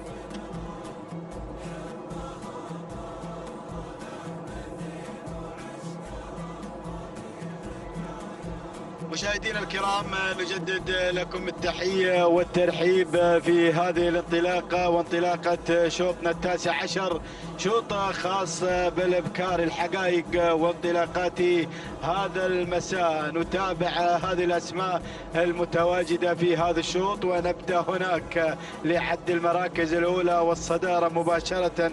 نتابع براقة عبد الله بن طالب بن محمد المري من يتقدم مع اول المراكز، وتواجد براقة على البداية والصدارة. بينما أتابع ثاني الأسماء وصول من غزلان مبارك بن محمد بن صالح الكبيد المري القادم مع ثاني المراكز، وثالث المراكز بهذه اللحظات وصول من العبور عبد الرحمن بن طالب بن راشد آل بحيح المري. بينما رابع المراكز أتابع تقدم من طرف راشد بن عبد الله بن راشد الزقيبة يتقدم في هذه اللحظات مع رابع المراكز. وخامس الأسماء أسيل لراشد بن محمد بن سعيد الجربوع المري. هذه الأسماء مشاهدينا الكرام الأولى المتقدمة في هذا الشوط وهذا التحدي، ولكن هناك البداية والصدارة مع براقة تقود هذه الأسماء. تنطلق هناك على الصدارة عبد الله بن طالب بن محمد المري يقدم شعاره مع البداية والصدارة. بينما أتابع شعار الزقيبة القادم مع ثاني المراكز ترف قادمة بشعار راشد بن عبد الله بن راشد الزقيبة. وهناك من الجانب الآخر أتابع العبور لعبد الرحمن بن طالب بن راشد آل بحيح المري يقدم العبور من تعبر بدورها إلى ثاني المراكز. وهناك من الجانب الآخر أتابع وصول من شعار أيضا مبارك بن محمد بن صالح الكبيد المري يقدم غزلان من تتقدم من الجانب الآخر. ووصول هناك من تحمل الرقم 16 يتابع أسيل راشد بن محمد بن سعيد الجربوع المري القادم مع خامس المراكز خماسية. مشاهدينا الكرام تتابعونها عبر الهواء مباشرة عبر قناة الريان الناقلة لهذه الأحداث لهذه المنافسات هنا على أرضية ميدان الشحانية. الله يا البداية ثلاثية، الصراع ثلاثي هنا مشاهدينا الكرام. نتابع هذا الانطلاق. عبرت العبور تعبر لعبد الرحمن بن طالب بن راشد آل بحيح المري، تغير على البداية العبور، تنطلق بالصدارة، ولكن الله ترف القادمة والمتقدمة في هذه اللحظات ترف لراشد بن عبد الله بن راشد الزقيبة. هنا تغير مع البداية والصدارة.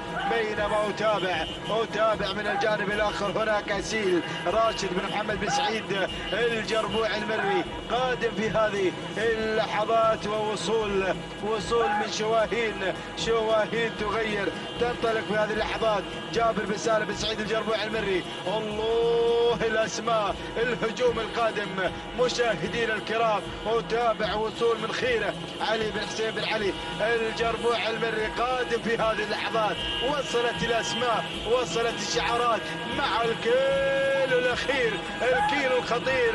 وهناك البداية، الصدارة مع شواهين جابر بن سالم بن سعيد الجربوع المري يتقدم مع البداية والصدارة. وترف قادمة الله يا الزقيبة يقدم ترف راشد بن عبد الله بن راشد الزقيبة. وهناك وصول وصول الله، وتابع التقدم، وصول من خيره علي بن حسين بن علي جربوع المري.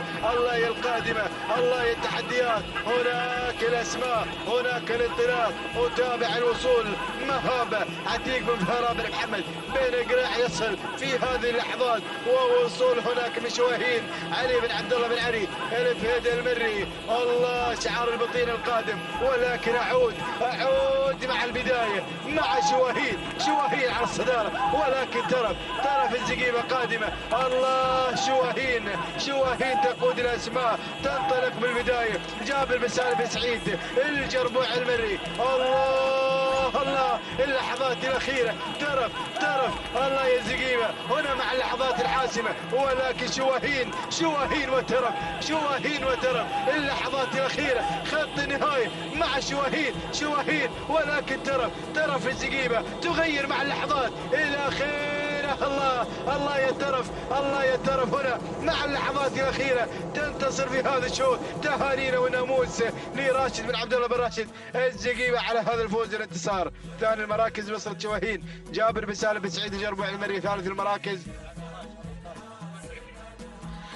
المراكز وصلت مهابه عتيق بن فهران بن محمد بن قريع. ورابع المراكز كان الوصول من الماردية محمد بن ناصر بن محمد الشنجل. وخامس المراكز وصلت مشاهدينا الكرام صدى لمسعود بن محمد بن مسعود بن بطحان الدفين. هكذا كانت النتيجة مشاهدينا الكرام. تابعنا طرف من استطاعت ان تظفر بناموس هذا الشوط. تهانينا والناموس لراشد بن عبد الله بن راشد الزقيبه على فوز طرف بالمركز الاول بتوقيت 5 دقائق 58 ثانيه 58 جزء من الثاني. تهانينا والناموس للزقيبه على هذا الفوز والانتصار. شواهين وصلت بالمركز الثاني ب5 دقائق 59 ثانيه 10 اجزاء من الثانيه. التهنئه لجابر بن سالم بن سعيد الجربوع المري. بينما وصلت في ثالث المراكز مهابه ب6 دقائق و22 جزء من الثانيه. الثانيه لعتيق بن فهران بن محمد بن قريع المري. تهانينا والناموس للجميع.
إذا مشاهدينا ومتابعينا الكرام، تتواصل التحديات والإثارة من هنا من ميدان الشحانية مع شوط الختام، وختامها مسك بإذن الله تعالى.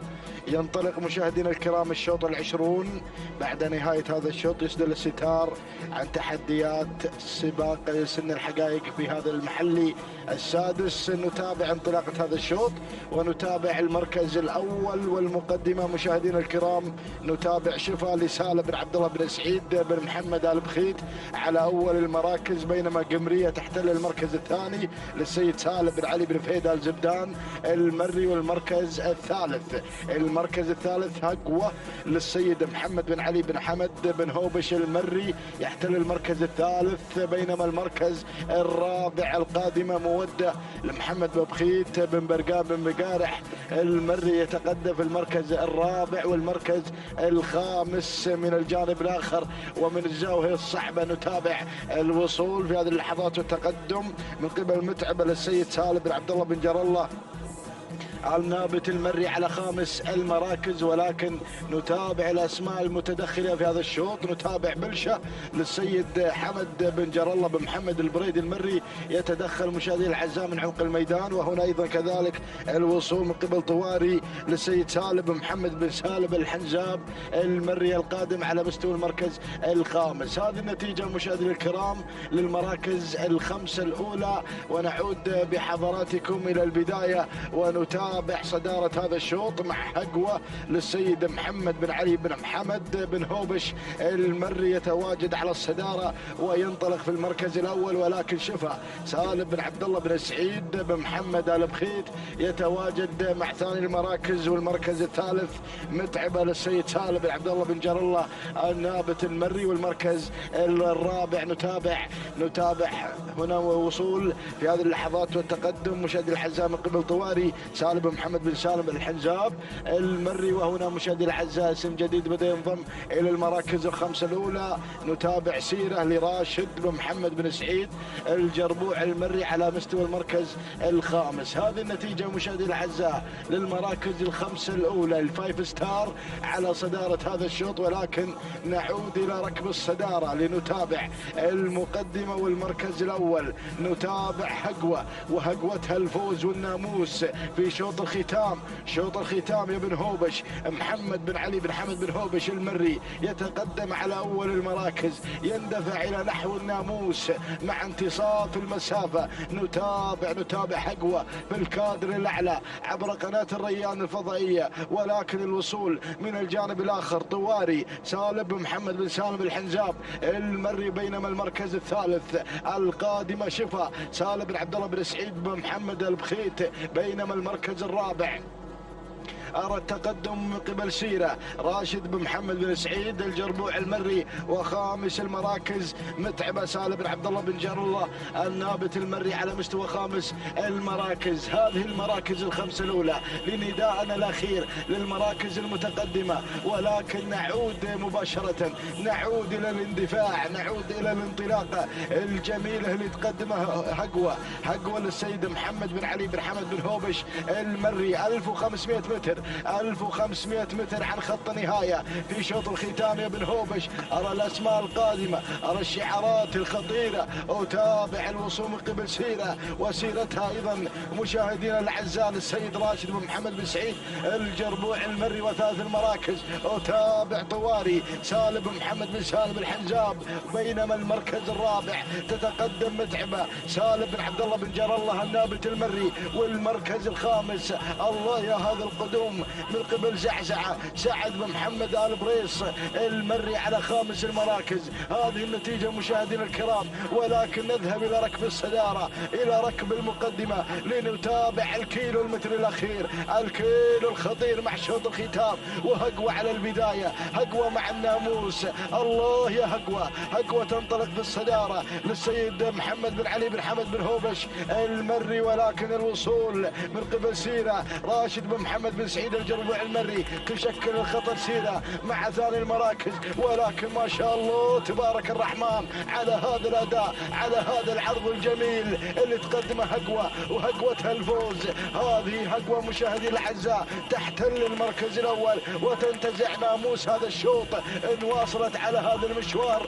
تقدم الأداء الكبير وهذا الأداء المميز من قبل هقوة. محمد بن علي بن حمد بن هوبش المري ينتزع الناموس المميز مع 400 متر الأخيرة. تنطلق هقوة وتباعد عن بقية المراكز وتنطلق بالصدارة وتنطلق بناموس هذا الشوط. إذا مشاهدي الأعزاء هقوة تسجل اسمها في شوط الختام في هذا السباق المحلي السادس مع تحديات الحقائق، مع تحديات الصغار. نتابع هقوة مشاهدي الأعزاء تختطف هذا الناموس الجميل والرائع. تهانينا والناموس بدون أي منافس ومنازع على الإطلاق. تهانينا وألف مبروك لمالك هقوة على هذا التألق في هذا المساء الجميل وشوط الختام مع هقوة. تهانينا والناموس للسيد محمد بن علي بن حمد بن هوبش المري على هذا الفوز. المركز الثاني طواري لسالم بن محمد بن سالم الحنزاب، بينما المركز الثالث جاءت فيه مشاهدينا الكرام سيرة لراشد بن محمد بن سعيد الجربوع المري المركز الرابع. وصلت فيه مشاهدينا الكرام طرق لسالم بن فرج بن مسعود المري المركز الخامس. حلت فيه مشاهدينا الكرام الداودية لمحمد بن ناصر بن محمد الشنجل المري. إذا مشاهدينا الأعزاء شوط الختام كان مع هقوة. تهانينا والناموس لمالك هقوة على هذا الفوز والحضور الجميل لشعار محمد بن علي بن حمد بن هوبش المري. التوقيت الزمني 5 دقائق 56 ثانية و99 جزء من الثانية. تهانينا والناموس. بينما المركز الثاني جاءت فيه مشاهدينا الكرام ومتابعينا الأفاضل طواري لسالم بن محمد بن سالم الحنزاب والتوقيت الزمني 6 دقائق بدون ثواني 43 جزء من الثانية. تهانينا والناموس. بينما المركز الثالث جاءت فيه مشاهدينا الكرام ومتابعينا الافاضل سيره لراشد بن محمد بن سعيد الجربوع المري 6 دقائق وثانيه و50 جزء من الثانيه. هكذا مشاهدينا الاعزاء انتهت اشواط الفتره المسائيه لتحديات الحقائق ضمن السباق المحلي السادس. تابعنا الاشواط المميزه وتابعنا الشوط الرئيسي الاول التي حضرت فيه جباره بشعار علي بن فرج بن دلموك المري. التوقيت الزمني 5 دقائق 57 ثانية و66 جزء من الثانية. تهانينا والناموس. بينما أتى الفاتن لينتزع الشوط الرئيسي الخاص للقعداني ويسجل التوقيت المميز في هذا المساء لجابر بن فرج بن دلموك المري. تهانينا والناموس على اختطاف للأشواط الرئيسية 5 دقائق 53 ثانية و34 جزء من الثانية. إذا مشاهدي الأعزاء نستعرض إليكم أسماء الفائزين ب20 شوطا تابعنا فيها الإثارة والتحدي الكبير، ونهني جميع الفائزين وحظ أوفر. مشاهدينا الكرام نتابع الأسماء وكل الشكر للطاقم الفني لقناة الريان الفضائية. دمتم بحفظ الله ورعايته والسلام عليكم ورحمة الله وبركاته.